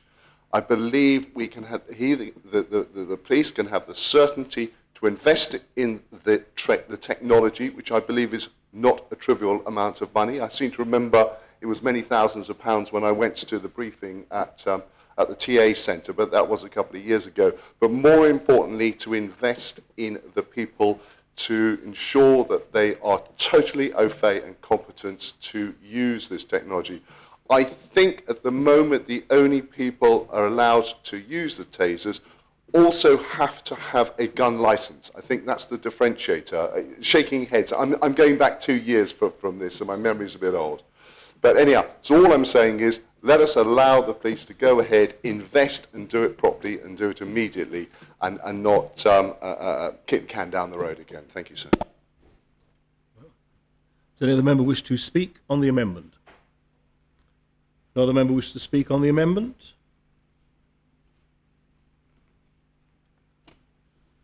Then I close the debate and call upon Deputy Ward to respond. Thank you, sir, and just thanks for the contributions. I really need to make something really clear, and I please urge members to listen really carefully to this point, because I think there's been a slight misconception in the interpretation of this amendment. I feel like I'm going to just track back to an old profession and say, please sit up straight and listen to what I'm saying to you, because it's such an important point in this debate. Deputy Morell made a very key point. A couple of others did too. This is not about saying you cannot use tasers. Tasers are already being used, and it is for officers that go through the training for them.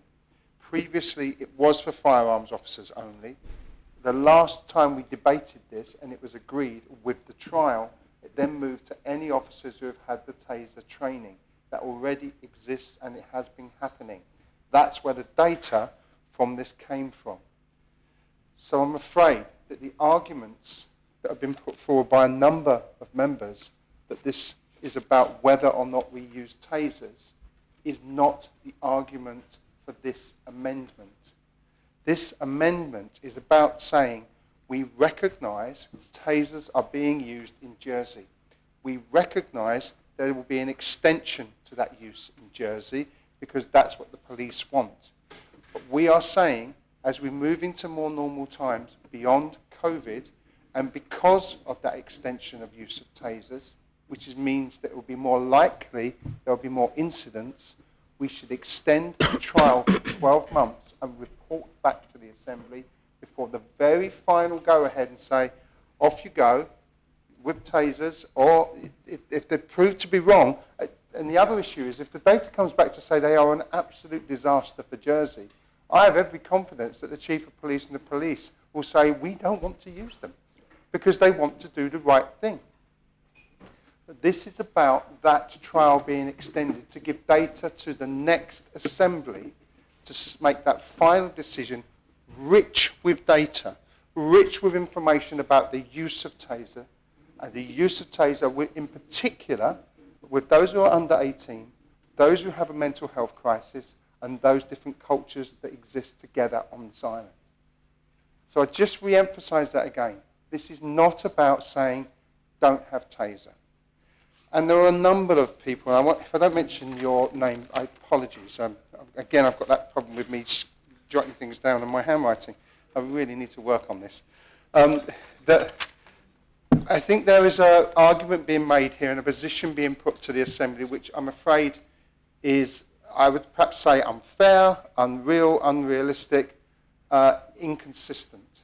And that is this notion that if you vote for this amendment, you are against the police being protected, you are against the police having taser, you are against the police being able to do their job. I actually think you could not be further from the truth. Because the way I interpret, and I believe the panel interprets this amendment, is to say we are providing with the police with more opportunity over the next year, and then 6 months after to report back to the Assembly to say, look, how have you been using them?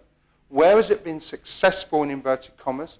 How much better have we got at using them? Are there particular groups within our society that the data, when you look at it, say, actually, we're using them disproportionately against one group? Let's look at why. And if you're going to police, you have to be able to do that. Policing isn't about that I don't know, there seems to be some concept that the policing is about the Sweeney. And I'm going back a few years there. It's not. Modern policing is complex and detailed. And policing is, are not only enforcing, but they're trying to prevent, understand, treat, deal with, counsel. And that is a very, very difficult job. And I absolutely recognise it. I do know police officers. I know the work that they do. So I want to make sure that people are not voting on the premise that this is about stopping tasers. That is very important because you would simply be voting for the wrong thing. And I don't think that's a true representation of our constituents if we vote on the wrong thing. So I hope I've explained that. Deputy Gila, I think we've had a good relationship with the Home Affairs Minister and the panel, and we've had really good interactions. In terms of operational independence, I believe the States of Jersey Police do have operational independence. What this does, though, is it does mean that a big decision for our island and the nature of policing and taser, which is a weapon, must be agreed by this Assembly. And I think that's the right thing to do. The operation of that and the use of that is a police matter. But the outcomes of that use for our society is our matter, because that's what we're here to do, represent people in this society. And yes, the training is expensive. But I think it's a circular argument to say because the training is expensive, once we've done it, we just keep it. I mean, we could train in something that is a complete and utter waste of money. You don't just keep doing it. You have to take it to the hit and say, that was a waste of money. I think, yeah, in education, I certainly know that's happened a lot, but there you go. So I think that argument is a slightly strange one. Deputy Higgins voiced wider concerns, and I do understand those wider concerns about other police forces, and we have to look at our own police force openly and be prepared to take the bad with the good and say, look, that isn't working. We've got to do something about it. Constable St Wands, again, it's not about the taser not being available. The Constable St John, you're correct. I think you got it there. You got it. The treatment analogy was very good. And regards to use of taser in children, that is not something that we want to see. And I would say that anyone under 18 is classified as a child. I wouldn't have wanted a taser when I was a teacher. I would probably have needed a spare battery at times. But that's not the right thing. And I don't think that's the right thing to do. But one of the things about dealing with young people is it takes time and patience and energy, and we recognise that. Absolutely. Deputy Wickington, again, this argument about trust, again, I don't say I find it offensive. I find it slightly wrong, sir, that the panel is considered as not having trust in the police because we're saying to the police, please extend your trial so that you have more information about how taser is being used in other circumstances, which groups it's working on, etc., so that when you come back to the Assembly, you will have greater support from the Assembly. That is not about not trusting our police force. And I have the same trust as anyone else in the police, because if anything goes wrong, I want the police to turn up and look after me too. That's why I'm quite happy to pay my taxes that go towards the services that we have. The Constable Trinity raised an issue regards somebody very inexperienced being on their own. One of the concerns the panel has, I speak to it, sir, is that does taser make it more likely that individuals will patrol alone, particularly inexperienced individuals? And the simple answer from a scrutiny point of view is we don't know. Therefore, let's extend the trial and find out.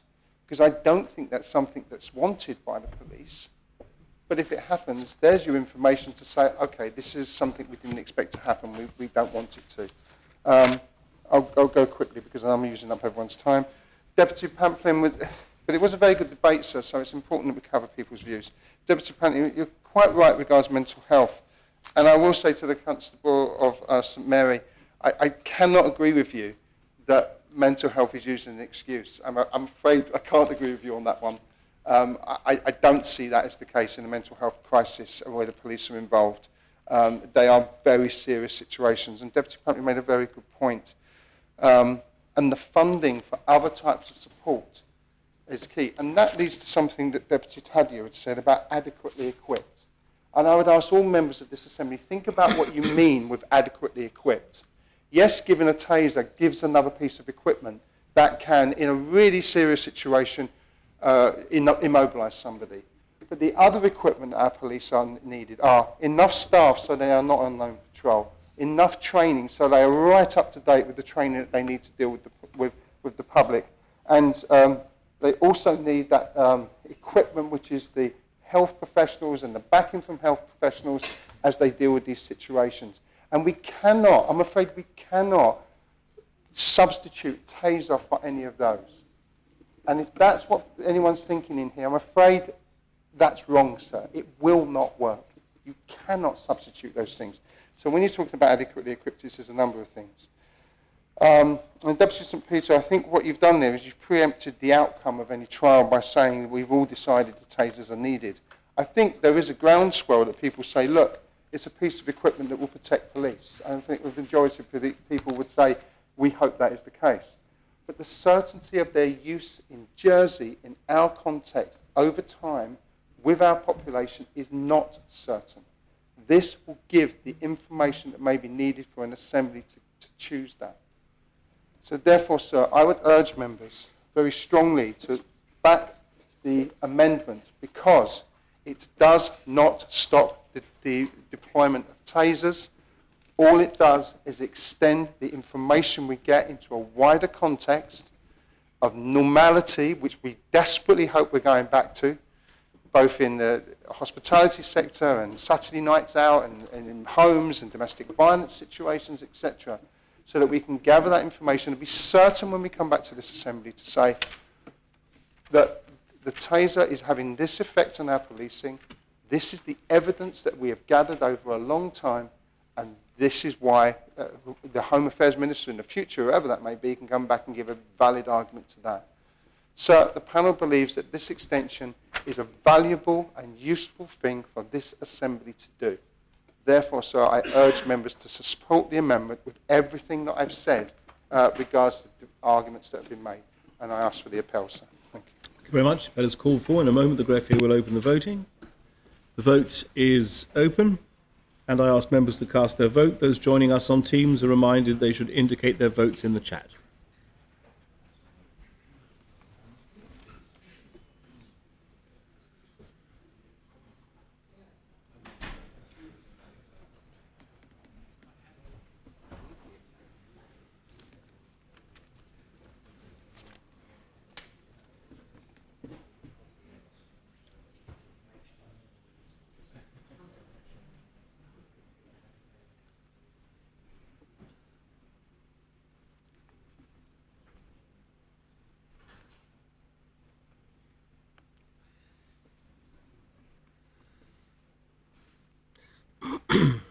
Members have had the opportunity of casting their votes. Ask the greffier to close the voting.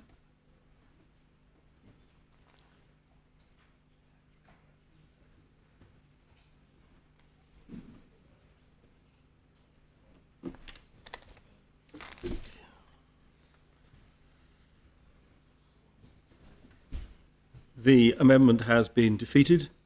15 votes pour, 29 votes contre, no abstentions. Could we have the conch and all of them, please, sir? All the votes, yes. Members voting pour were Senators Moore and Mezek, Constables of St John and Deputies Southern, Tadia Morel, Aya Ward, Alves and Pamplin. And in the chat, Senator Valois, Deputy Kershaw, Deputy of St John, Deputy Higgins and Deputy Masson. And those who voted contra were Senators Gorst, Farnham, Lafondre and Pallet, Constables of St Brelard, Greville, Trinity, St Peter, St Mary, St Juan, St Martin, St Clement, and Deputies Martin, Greville, Lewis, Pennell, St Martin, St Juan, St Mary, Truscott, Young, Ash, Geda, St Peter, Trinity, Lehegra, and Deputy Wickenden, a Constable of St Saviour, and Senator Ferguson. Very well. We now resume a debate on the main proposition. Does any member wish to speak on the main proposition? Deputy Tadier. Thanks, sir. We may as well have some debate on tasers, sir. We won't want people to think we're not a democratic chamber and we don't think that these issues are a fine balance. So I performed some of the original scrutiny on tasers with the scrutiny panel I was on in the last Assembly. And for me, it was a balanced judgment.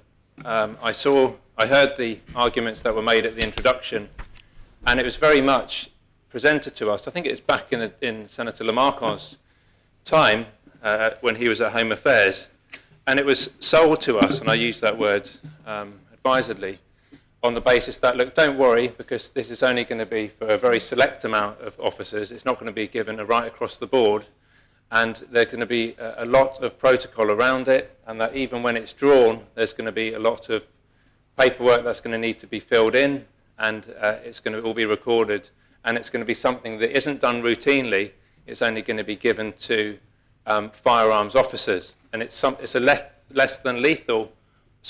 lethal option, because it isn't less than lethal. It can be lethal, but it's called less lethal than a firearm, and that's how it was presented. And we were warned back then about the idea of mission creep. That we all know what mission creep is, and it's the idea that it becomes normalised. And so for me, when I looked at it on balance, I had to make the decision because I know the theoretical and some of the practical arguments that were put forward about ideal world usage, etc. But we know that policing on the ground is very different. And I think it's interesting what Deputy Ward said. I'm not saying that teachers and police are any way the same. I'm sure there are teachers who have gone into policing and police officers who have thought, I've had enough of this and gone into teaching. And I'll be interested to know which one's the better way around to do it, sir. maybe there are some careers after politics for any of us if we need that. But I certainly know, I can imagine the thoughts of somebody had a taser in a teaching context and they lost their cool and they just thought, okay, I'd love to taser that student into submission, sir, so he or she pays some attention. Clearly, we won't mention starting pistols, sir, because they can only be used moderately in certain schools. And it comes down to the point about what are the outlying scenarios? What are the scenarios that we read in the national papers where somebody's been tasered who has mental health issues or who has been misunderstood, has got themselves into a situation, and people do die from them. So you get innocent people dying because, remember, you're innocent until proven guilty. And my concern is also about, do we know what the statistics in Jersey are for unlawful arrest? There are no doubt examples of unlawful arrest in Jersey, as there are anywhere else in the civilized world, sir. And if somebody wants to protest to an officer when they think they're being arrested unlawfully, does the presence of a taser sitting there, or would it be on this side, when they're saying that, and it's already been said in this assembly, if they've got a taser on them, they're much more likely to come quietly. But if you haven't done anything wrong, is it not right to challenge the officer and say, well, what am I being arrested for? Is there an issue here, officer? Actually, I don't want to go down that road. I better come quietly. So for me, these are questions of balance. And I don't have a problem of, I think, being the only person in the assembly that voted against tasers. I might be wrong. I'm certainly at the last time, because I can see the way this is going. We have a normalisation of the militarisation of the police in a small island. It's a small island which policing traditionally has been done by consent. And if tasers are so good, are we going to give them to the honorary police? I look at the 12 parish constables here. Do we want to issue our honorary police, centenaries, whatever rank, with tasers? Because if they're good enough for the main police, the paid police, are they not good enough for our honorary police? Should the honorary police, maybe it will start off in town, should they not have tasers with them? Why not? They're accompanying and doing a lot of the same work that the paid police force are doing. Are we going to see routine traffic checks where you have a taser on you just in case there's an altercation when somebody gets pulled over for speeding through St. Mary's Village or St. John's at Zion, or for going over the speed bumps at Lamoy School? They won't go over the speed bump at Lamoy School too fast, sir, because I think their car won't take it. But is this what we're going to see? Are we going to see an island where it's like RoboCop? And actually, so the message on the one hand is to say, yes, Jersey, we want to make sure our officers are well equipped so that if they go and work somewhere else, that at least they've done the training. Well, I don't have a problem with training police officers to use tasers. We could train all of them. What I do have a problem with is the social contract that we have between citizen and the police force. And we come in between that. We're here to say we appoint the police to do a certain kind of job and to have a certain kind of philosophy when they go out there. And if, God forbid that this should ever be the case, sir, is that if somebody after a long day reaches for the taser, just because it's slightly easier and they think somebody's not coming quietly, as one politician in here, one constable has said, you reach for the taser and that you ask the questions later. Not on my watch, sir. I don't want to be the one that's responsible in that scenario.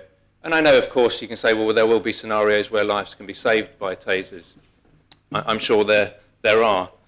And I'm very alarmed. I had to leave the assembly, sir, and I actually felt sickened. And that doesn't come to me easily, so I've got quite a good constitution when it comes to politics. But when I heard that tasers had saved somebody, or in more than one case, they'd prevented a suicide. I mean, what kind of world and island do we live in where I just don't understand that context? That's why I voted for the amendment before. I want to know more about that situation. There's possibly a really good explanation for it. But, okay, so somebody's threatening to kill themselves. I don't know in what context at all that is happening. A police officer comes along with a taser Do they withdraw the taser? Do they take the taser out, deploy it, point it at the person who's about to commit suicide? And by the way, suicide isn't a criminal offence. So this person's not doing anything legally wrong, okay? That's the point. When we get the police stopping people from doing crime, that's an issue. When the police are stopping people from doing something that isn't a crime, that in itself is problematic. So whose job is it? Should it not have been the health staff going there, accompanied by the police? I want to know more about this incident. I want to know more about these kind of incidents which it sounds like happened on one occasion, because when we do have a mental health, I think it's a crisis for some people.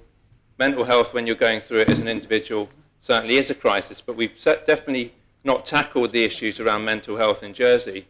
And when we're saying we will deploy police with tasers to go and help vulnerable people from stopping the ultimate self-harm, but presumably other levels of self-harm, what's going on in our police force and in our island if this is the response?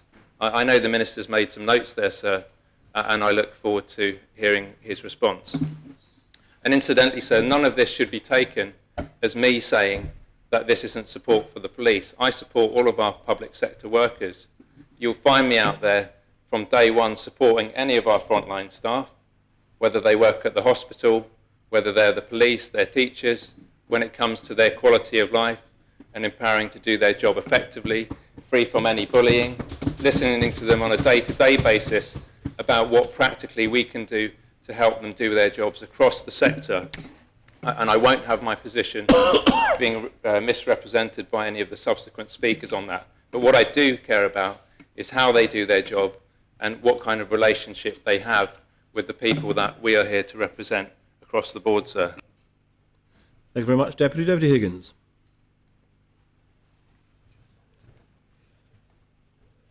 And listening to Deputy Taddy, I must say I agree with many of his points. In fact, he made some excellent points. Certainly mission creep is one that I do wonder. And in fact, his comments regarding the honorary police, because I can imagine perhaps in the next Parliament, members, constables coming to the States and asking for it to be extended to the honorary police because the officers feel left out. And they all like all the best kit to not only protect themselves, but also because it's there. I lived many years ago in Canada, and the Canadian police, there's different levels. I lived in London, Ontario. We had our own police force. We had the Ontario Provincial Police, and we had you could argue, the Federal Police, the Royal Canadian Mounted Police, all of whom were armed. And one of the things that we noticed in London, Ontario, was that certain things that had happened when I was younger, and police officers, yes, would detain people and arrest them, but we saw the gradual change to where police officers weren't bothered running after an offender. They'd rather pull out the revolver and shoot them. And we actually saw an increase in police shootings because officers resorted to firearms in situations whereas previously they hadn't. And I must say, without data, I'm unhappy with the idea of agreeing to tasers to be used by every police officer. Not every police officer is the same. They don't all have the same temperament. Some can be quite aggressive in the way that they behave. Others will spend the time trying to, let's say, negotiate with someone, but others will immediately go for the more aggressive stance. And I'm sure there's many islanders can attest to that. The other thing, too, that Deputy Taddy said that rang a bell was the idea of unlawful arrest. I'm aware of a number of unlawful arrests. And in fact, charges were dropped in the magistrate's court because the police officers didn't know the law that they were supposed to be applying. So, and I can understand people who feel aggrieved if they're being arrested for something which they haven't done. And any resistance, whether it's verbal or even a physical thing, pulling away, could result in more aggressive tactics used against them. I'm also concerned because of the instances that I know where where an unlawful arrest has taken place, there were bystanders who were observing the police action. Now, they weren't saying anything. They were just standing and watching the incident unfold and the attitude and the way that the officers were acting.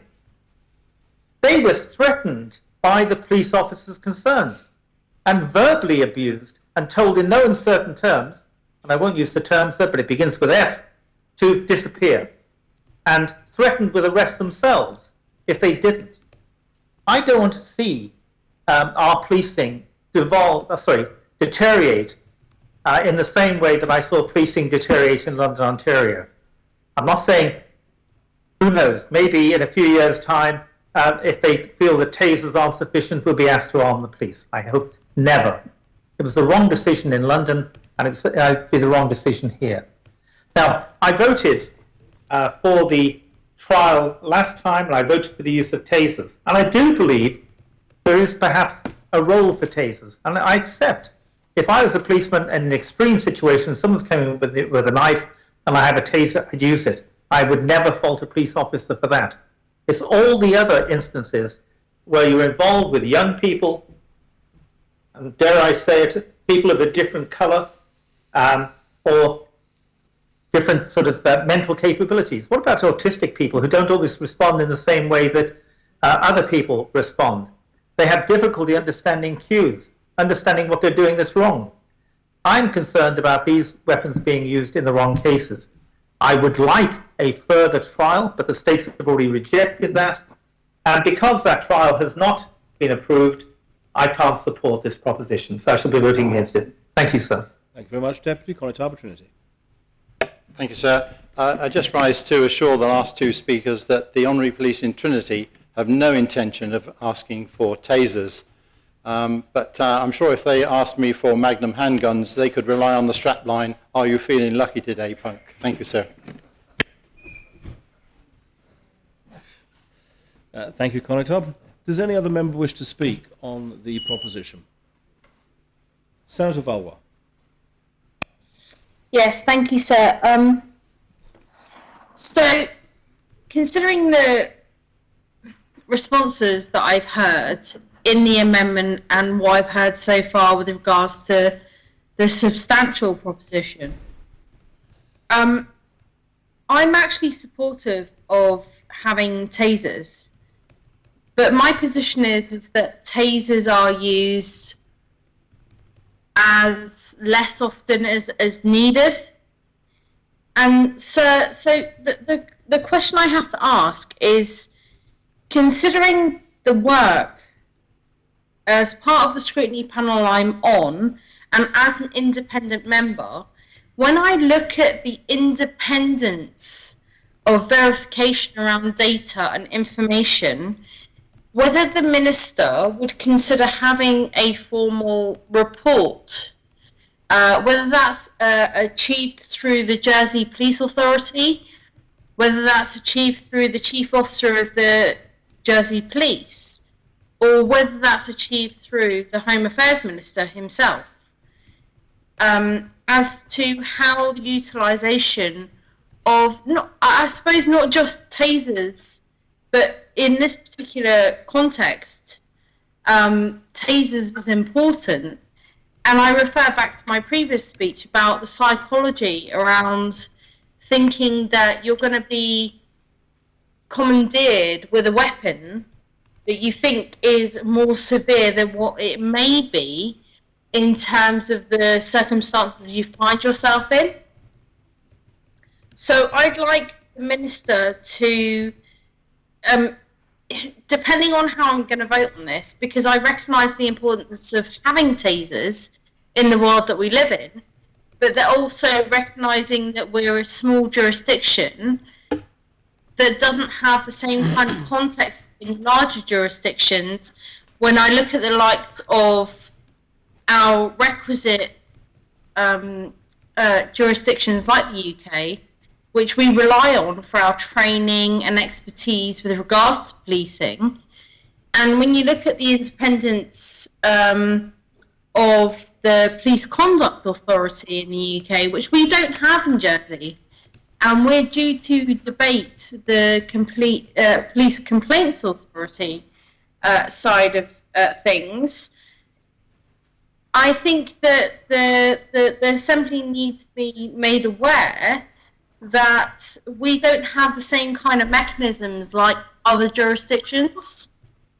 So if the Minister could give me some form of reassurance around how data may be collected and may be published to reassure the public that we're not using them on an ad hoc basis in order to complete our requirements, rather than trying to ensure that we work with the likes of the youth service and mental health services to enable a really good community that we live in at the present time. I know that the world's a very different place to what we lived in many years ago, but I'd like that reassurance from the Minister that how we conduct our policing authority and how we do things in terms of the tools that we have to ensure that safe community that we have is shared with the wider public, and that we know that we can work as a community to ensure that we're all safe, and it's not just down to the police to put people in prison or to put them forward for requirements of committing whatever offence that they have done. So and I think this is really important from a psychological perspective. Education is really important in terms of requirements of understanding our roles in society, and I would like to hope that whatever happens going forward, how the Assembly vote on this particular proposition, as a small jurisdiction and with low crime and an international reputation of being a safe community, that we can also provide that reassurance and support to the people we serve, that it's not just going to be taser as the first resort, more so as a last resort, because we recognise the importance of looking after our police officers, but actually looking after our wider community is also important at the same time. Thank you, sir. Thank you very much. Deputy Hegra. Thank you, sir. I never spoke in the previous debate because I felt that Constable Troy put it all into perspective as to my thinking. But I'd just like to make members aware of something. We moved from a truncheon to an asp, which was perceived at the time to look like we were being put, like we were as if we were military. They moved from CS spray to pepper spray. I, in my past, have actually been responsible for commanding firearms operations, sir, and they can be quite challenging, particularly when you're sending officers into premises without knowing exactly what's going to be facing them. And so, sir, from my perspective, the taser is the least, or is a lesser option than the actual firearm. So from my perspective, it is important that we have other options than just a firearm. Because generally speaking, and I will accept that statistics will show that some people have potentially died as a result of taser, but I would think that that is going to be significantly less than the more lethal option. So, sir, I think we need to bring this back to the fact that the taser is a different option to a firearm, and that is why I believe that the States of Jersey Police asked for this in the original proposition, and so that was to give them more options to be able to work. I fully accept that we would all hope that police officers aren't going to incidents single-crewed, but let's get into reality, sir. It's a fact that that's exactly what happens. It happens today, it happened last week, and it happened 10 years ago, that people do work on their own and they need to have options. It can be very, very difficult. Everybody in this assembly knows I can talk, and I can talk quite well, and I can talk to most people, and I can try and do my best to talk anybody down from anything. But sometimes the options are limited and we have to do and take the final choice. But of course, at any stage, if you are trained in the taser, you will be telling the person, and you will be speaking to them, and you will be explaining to them what's going to happen next if they don't actually do what you instruct them to do. yes, I do agree that there are concerns in relation to mental health patients. But we are sometimes in a scenario, sir, that we have to do something that we ordinarily wouldn't want to do. And I, for one, sir, if I was in that position where I had to use a taser in order to save somebody's life, because what they might do to themselves, sir, I would do exactly that. Thank you. Thank you very much, Deputy. Does any other member wish to speak on the proposition? Deputy Pamplin. Thank you, sir. Very briefly, just want to refer to my speech on the previous amendment that draws me to the letter from the Minister to myself as we were undergoing the review I was speaking to earlier, which we are very grateful for. I just want to allude to his response where he talks about the issues of mental health services and the police dealing with mental health cases. And I just wanted to quote and hear his response about the aspirations for a fully resourced triage team who are able to deploy as a pair should the aim following a suitable risk assessment coupled with a 24/7 helpline. This would mean that any police would only be required when absolutely necessary. This might be in regard to any risks that are linked to the individual. The police want to avoid putting officers on the ground unless absolutely necessary. We are not the professionals when someone is dealing with a mental health episode that needs to see. The triage team in assisting. So all the things that he outlined to us, which the Chief of Police has echoed also, as I also alluded to earlier, that I fully accept the use of taser for the protection of police officers to make judgment. But what will he do in his capacity, sir, before his term of office ends to push these things forward that are being requested, that are urgently needed so we can assess our police officers in dealing with these incidences, but better for me is trying to find solutions with these people in this mental health crisis. Thank you, sir. Does any other member wish to speak on the proposition? No other member wishes to speak on the Deputy Ward. Sir. Thank you, sir. I obviously would have much preferred there to be a continued trial. And I want to put a few questions to the Minister that would need to be reassured and try and make some clarity in this argument, which has been yet again seemed to have been set up as a sort of a juxtaposition that can never come together. And it's interesting that we have people talk about compromise in this assembly who can never compromise, but want to just put barriers between different fields. The argument that unless we give every police officer a taser, they will not be safe, is simply missing the point. I want to be safe. I want officers who put themselves in the front line to be safe. I want to know that I live in a society where my children will be safe, where young children will be safe, where 20-year-olds who are out for a night out, who might get a bit leery, if that's a parliamentary word, sir, are safe. And that is the issue around this. At the moment, sir, we are introducing a significant change to the nature of our policing. A device which can immobilise another person widespread through our police force. The trial that we undertook showed minimal use of that taser in those contexts and in a different context for our society. Therefore, sir, I am not reassured that extending that to every single officer is the right thing to do at this time.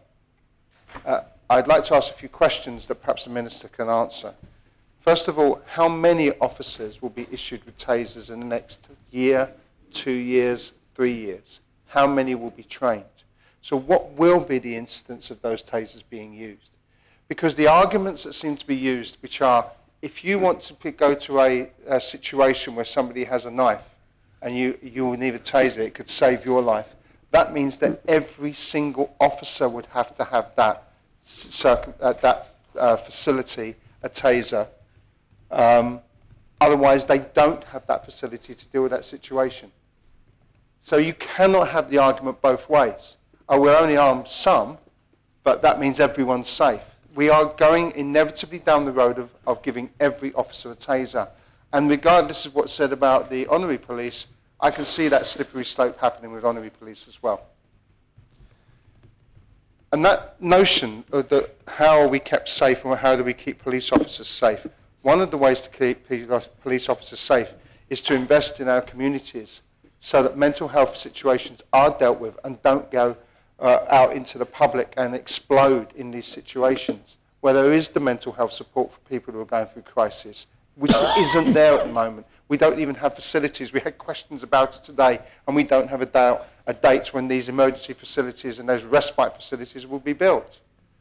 And we are entering into a world where we will put people in the front line to deal with these issues when we have not, as a States Assembly and as a community, put the facilities in place to deal with them beforehand. That is what puts our police at risk. That is what puts people in the public services at risk, not having that support beforehand and the preemptive care to stop those situations happening. So I think this simplified and simple argument of taser or we're not safe needs to be looked at really carefully. And it puts anybody who's willing to look at a wider argument and look at wider society and look at the detail, what causes these behaviours, in a very difficult situation to support this current piece of work. Is this the time to do it at the end of this Assembly, at the end of this term, before the next Assembly, just before an election where people will want to make popular decisions or decisions that they'll consider popular with the electorate? I don't think this is. But the Assembly has voted against extending that into next time. And that's a shame. And that sort of approach, I think, is wrong. And I think you need to think very carefully before we extend this. So I asked the Minister about how many officers will receive tasers in the next year, 2 years, what is the plan for that, how many will be trained, and how long will it be before every officer who goes on duty, on patrol, in any form, is issued with a taser as a standard piece of equipment on this island? Because I think that is a very important question to answer before we vote for this happening. Thank you, sir. Thank you very much, Deputy. You have a point of order, Deputy Masson? Yes, sir, and I'm very sorry to raise it. I don't mean to be mean, but the Deputy has been in the Assembly for 4 years and continually uses the word you when he should be saying member. So I think you need to rule on that. So can I just say I do apologise. It's nice to be picked up on that so that I get it right. Thank you, sir, and I apologise for not doing that. Thank you very much, Deputy. And Deputy Masson, you can see that Deputy Ward accepts that there shouldn't be referred to people directly to them, and it should be through the chair. Thank you, sir. Thank you. Very well. Does any other member wish to speak on the proposition? No other member wishes to speak on the proposition? Then I close the debate and call upon the Minister to respond. Thank you, sir. I will try my best to answer all the questions. First, I would like to thank the members who voted against the amendment and simplified the police lives quite seriously. Second, I would like to speak on behalf of the police and ensure members that we will continue to save people's lives even if it's against their will. People who have a mental health crisis usually have it for a short period, and after that, they're very glad that they're still alive. So we're not, if we have to stop them anyway, we will stop them from killing themselves. That's a promise. Well, that I will not talk about Deputy Higgins. I can answer the question of Deputy Ward reasonably quickly. There were 9 specially trained officers trained for the needs of this trial, and that was limited to that number because it is a trial, because it's very expensive. The tasers themselves are expensive, and they didn't want to buy them for nothing. The intention from the beginning was to have 18 specially trained officers. Again, a directed energy device costs about £2,500 to £3,000. So it's not something that you want to spread around. Training the officers is 3 to 5 days and recurring. So you're talking about taking days out of their effective policing every year because they become a specially trained officer. Also, not all of them want to do it. Not all of them are interested. And we see that when we talk about firearms officers, really not all officers are interested in becoming firearms officers. It takes a lot of their time, and some just don't want to be involved. Once you have been trusted with a directed energy device, one of the reasons why you might not want one is that there's a lot of reporting to do. The device itself records when it's been drawn. So taking it out of its holster is considered a use of force, and you need to write a report and explain what was the situation, what were the conditions, what was your thinking behind drawing it, and what happened. If possible, this will be corroborated by your body-worn camera. So there's a lot of work to be done if you ever want to use these devices. If you fire it, it's even worse. You're going to be scrutinized to death. It's going to be a lot of work that you really, really don't want to go through. There was an excellent mention, and I'm sad I didn't do it myself, but of course, considering the source, the Children's Commissioner used to be a policewoman. She's extremely aware of all this. She's very, very comfortable with the concepts. And she mentioned to Constable Jean something really interesting. She said, we follow the College of Policing Guidance, which we do in Jersey. It's exactly the same rules that we follow. And any use of force, not just tasers, any use of force, grabbing somebody by the arm is a use of force, must be proportionate, lawful, and absolutely necessary. And those rules are applied 100% here. And they are documented. That's the thing we have to remember. They are recorded. You grab somebody's arm to take them somewhere because they're not terribly keen, you have to write a report. You have to explain why you did it, why it happened, and whether you actually think that this was the right decision. And talking about decision, we talked about the fractions of a second that you had to make many decisions. And when violence is involved, it's very often the case. But the most impressive thing, and many of the members in this chamber will have been to that demonstration of training, the most impressive thing about everything that the police does is the fact that it is so procedural. It's not instinct. It's not, oh my God, it's coming for me, I'm just going to shoot. It is not instinct. It is completely procedural. And when they make their report, they have to go through all their thinking and the fact that they have actually followed that procedure. And we're talking about 1 second. And they have to say, he was 7 meters away, the right front foot was going forward very quickly, left hand was hidden, right hand has what I think was a knife because the drawer, it was flashing and the drawer was open. He was coming into my direction. And you explain every single step of it. It is unbelievably procedural, even when you're making that quick a decision. So all to say, I do trust our force to do the right thing. I have seen them. The examples that are named here, I've actually seen the stories. In the documents, they are documented as Stop the Suicide. I have seen the stories, and I can tell the members that it was completely proportionate, lawful, and absolutely necessary when it happened. I think that's about it. Mental health is very important. It's a global problem, and I'm actually quite impressed by what this Assembly and this government has done towards treating the problem of mental health in Jersey. We are not there yet, but we have advanced a lot, and it is very, very important. For the police and the emergency services in general, the majority of calls that the police get have a link with mental health. A very large proportion of the calls that the ambulance gets have to do with mental health. And they are not the best people to deal with it. They do, because they are the last port of call, so they do deal with it, but they are not the best people. So this is definitely something that has to be pursued.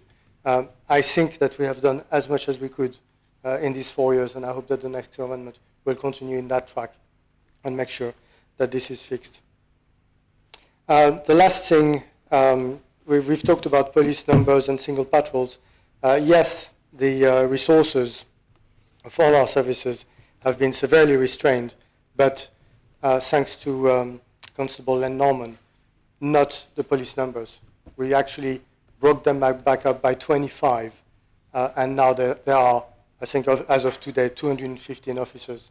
So there are the right number of officers to take care of Jersey. And if they go out on single patrols, it is not because we're lacking officers. It's because there's very little sense in having more officers doing this. You want the police to be widely spread. You want the police to go into communities. And you don't want to send 15 people. You want to send one community officer to help the Honolulu police do their work. So we will have single officers reasonably often. That's a fact of life. That's normal. And again, we're talking about big risk, but the general level in Jersey is very, very low. Those are extremely rare occurrences. In fact, I'd like to repeat those numbers. 15,000 interactions, 400 involving violence, 55 involving tasers. So those are really, really small numbers. We are not a violent society. There was one last thing about the numbers. Yes, 2020 was the COVID year, and almost all the statistics that we have were tainted by that. It's not the case with 21. The figures in 20, and very unfortunately, crime came back up in 2021, and they are perfectly normal figures. And with that, sir, I commend the proposition to the Assembly. May I just ask a clarification? Will you give way for a point of clarification? Of course, it's not a difficult one. So the Minister may well have answered this, so I just missed it because my hearing isn't great. How many officers by the end did the Minister say 18 officers would be trained this year? Did the Minister say, am I right in saying that? It's just the numbers, sir. Minister. Good. So we have firearms officers are trained to use directed energy devices. So that has already been the case, and it's the case now. 9 specially trained officers were trained this year as part of the trial. The intention from the beginning was to have 18. So I believe another 9 will be trained, and that should be the number. And when Constable Len was minister, we actually discussed this in the budget of the police because, of course, again, those directed energy devices are quite a large budget, and that budget dates from 4 years ago. Thank you very much, Minister. Thank you. Very well. Sir, point of clarification? Yes, if the Minister gives way. Yes. Of course, sir.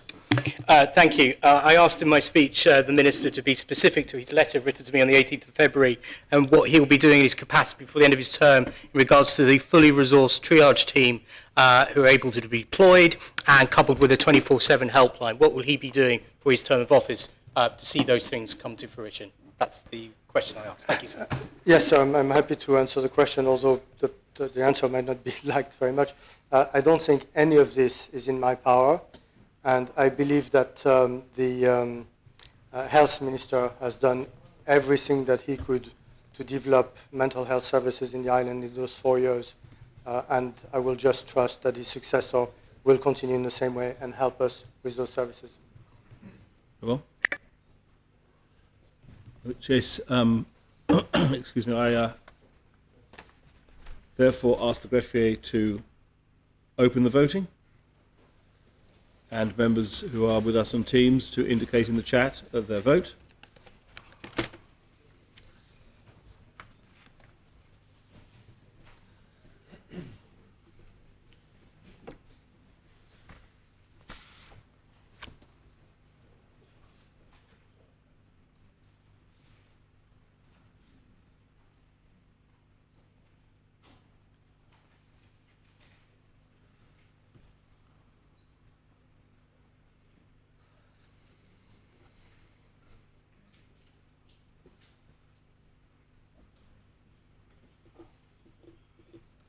Members have had the opportunity of casting their votes.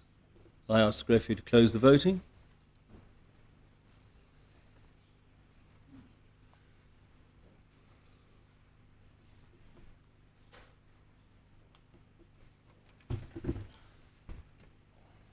And the proposition has been adopted, 35 votes pour and 8 votes contre, no abstentions. Have the 8, sir. The members who voted contra were Senator Mezek, the Constable of St Peter, and Deputies Southern, Tadia, Ward and Alves, and in the chat, Deputy Higgins and Deputy Pershaw. Very well.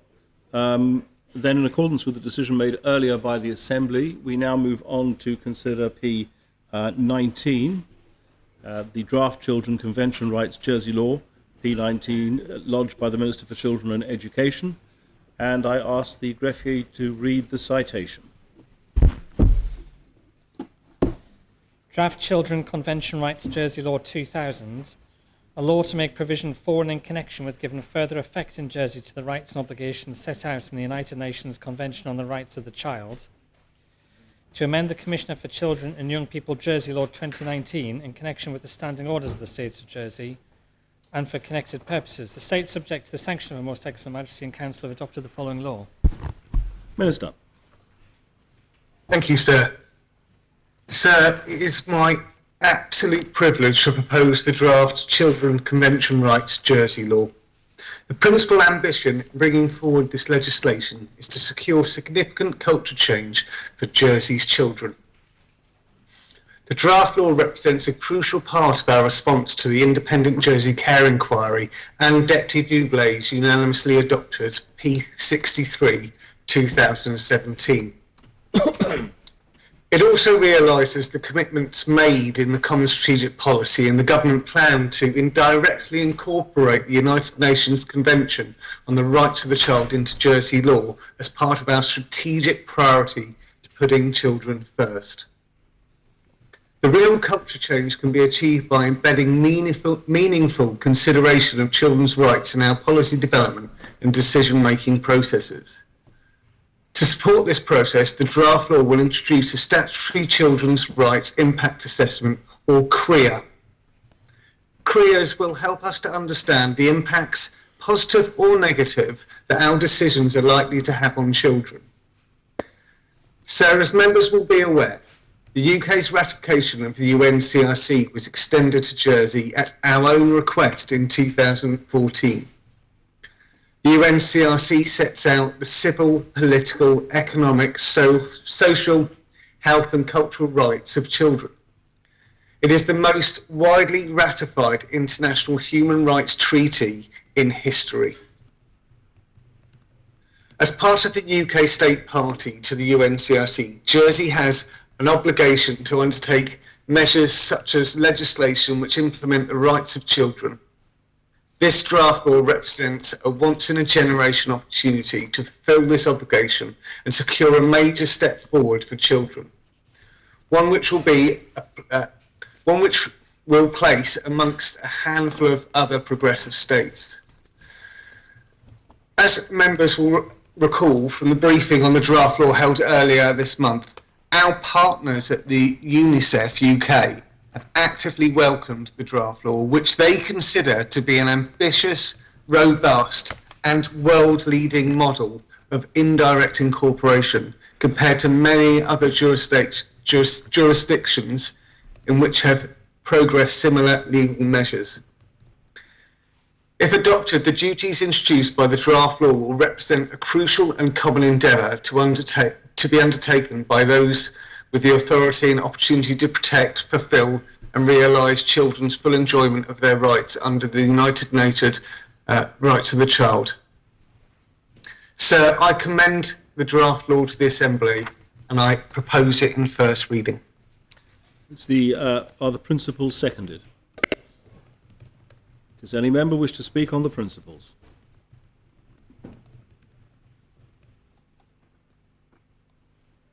No member wishes to speak on the principles? Then I close the debate and we'll put this, I think, to a standing vote, unless anyone calls for the appel. All those in favour, kindly show. Those against? The principles then are adopted. I wasn't quick enough on the buttons here, but as not everyone is in the States, I think it's important that everybody should be able to register their vote on this one. Well, it shouldn't just be a standing vote. Deputy Higgins, if I call for a standing vote, I would never, if there was any doubt about the outcome, allow it to stay as a standing vote. I would obviously put it then to the appel. But pretty well everybody in the chamber stood up, and no one's individual vote has been noted at all, because it's been taken on a standing vote. So the Assembly as a whole has approved it. However, if any member wishes to call for the appel in any subsequent votes, of course they need to be quick off the mark to do it, but that is an option open to them. Thank you, Sam. Thank you. Very well. Deputy Ward, does your panel wish to scrutinise the matter? No, thank you, sir.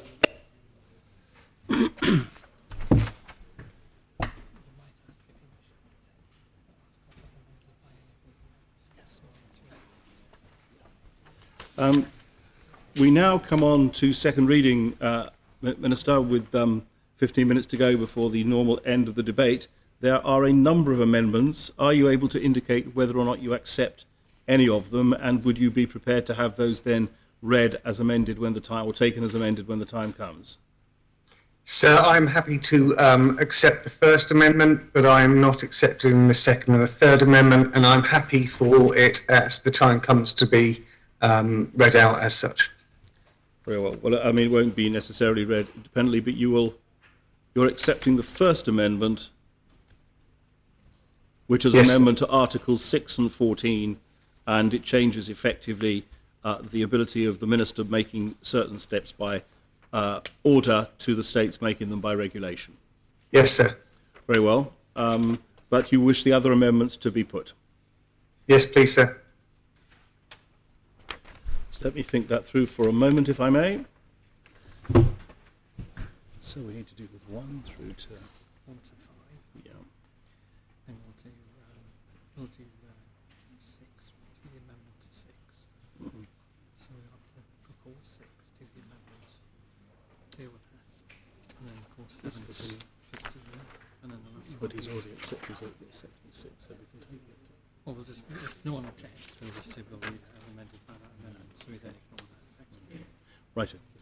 Well, I think then, Minister, you'll want to take Articles 1 to 5 first, won't you? Because Article 6 is the first of the amended articles. So do you wish to speak to Articles 1 to 5? Yes, please, sir.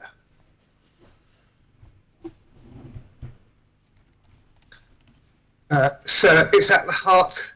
This draft law will establish that 4 groups of duty bearers have a duty to have due regard to the rights of children as enshrined in the United Nations Convention of the Rights of the Child. Establishing this due regard duty in law will ensure that children's rights are properly considered when making decisions which are likely to directly or indirectly affect children. I will now describe the articles and schedules of the draft law. Articles 1 and 2 provide key interpretations, definitions and references used throughout the draft law, crucially in line with the definitions found in the UNCLC. The draft law identifies children as everyone under the age of 18. Article 3 sets out the documents which the duty bearers must have due regard to when making decisions which directly or indirectly impact children. These are Part 1 of the UNCRC, which describes the rights of children and the responsibilities of the parties which have ratified the Convention. Articles 1 to 10 of the UNCRC's optional protocol on the sale of children and children prostitution and child pornography. Articles 1 to 10 of the UNCRC optional protocol on the involvement of children in armed conflict. Finally, and where relevant, the general comments issued by the UN Committee on the Rights of the Child. The general comments can relate to specific articles of the UNCRC or key issues which affect children's lives. For example, the right of the child to the highest attainable standard of health or the rights of children with disabilities. So Article 4 identifies the 4 groups of duty bearers who will have responsibility under the draft law. These are, firstly, ministerial duty bearers. This group includes the Chief Minister, the Council of Ministers, all ministers, and all assistant ministers and officers exercising delegated ministerial functions. Getting myself on a tongue twister here, sir.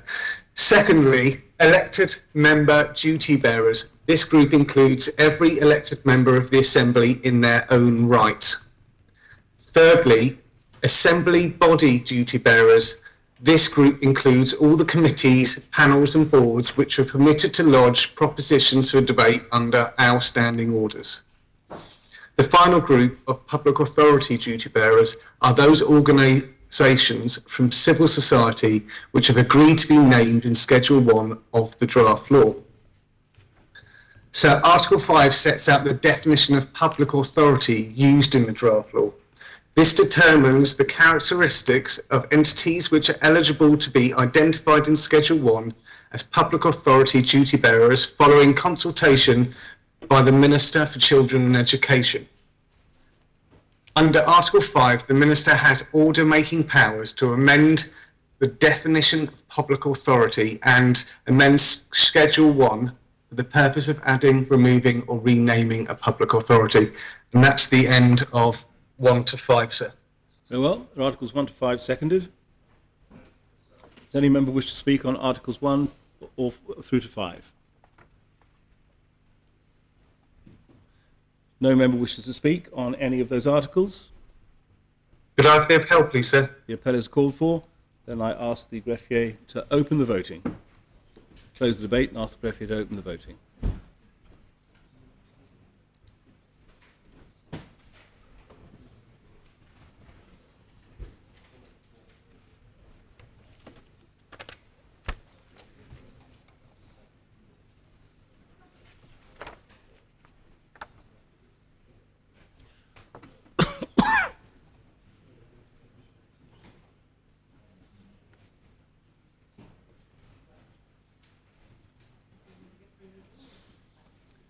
If members have had the opportunity of casting their votes, I ask the greffier to close the voting.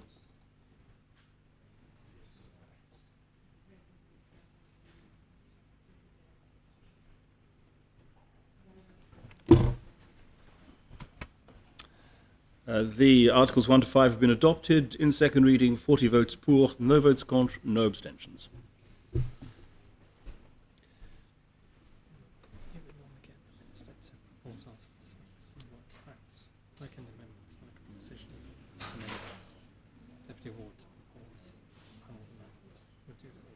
If we do the whole lot of policy. I'm sorry, I'm not following. Do the whole lot in one go. You would normally.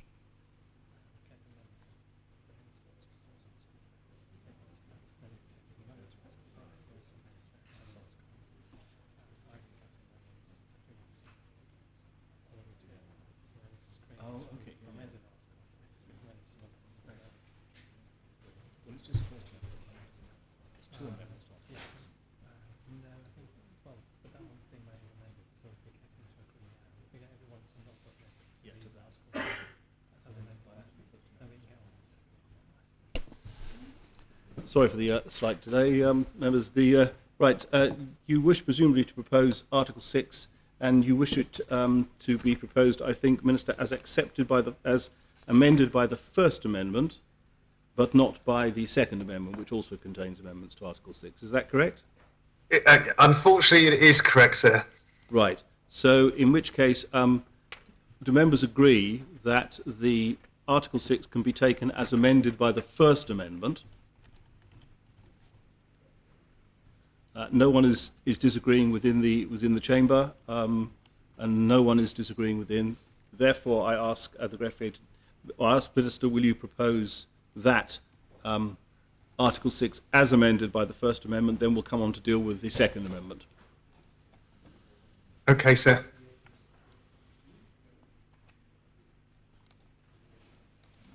If he doesn't want to speak, is it second? Sir, Article 6 introduces a statutory children's rights impact assessment process, or CRIA.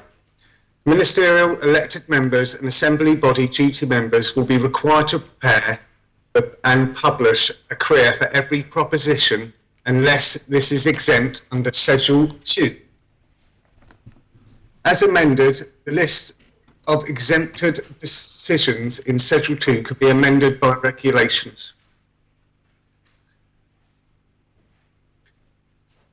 Under Article 6, ministerial duty bearers will also be required to produce careers for policies relating to expenditure, revenue-raising measures and contributions which are proposed in the government plan.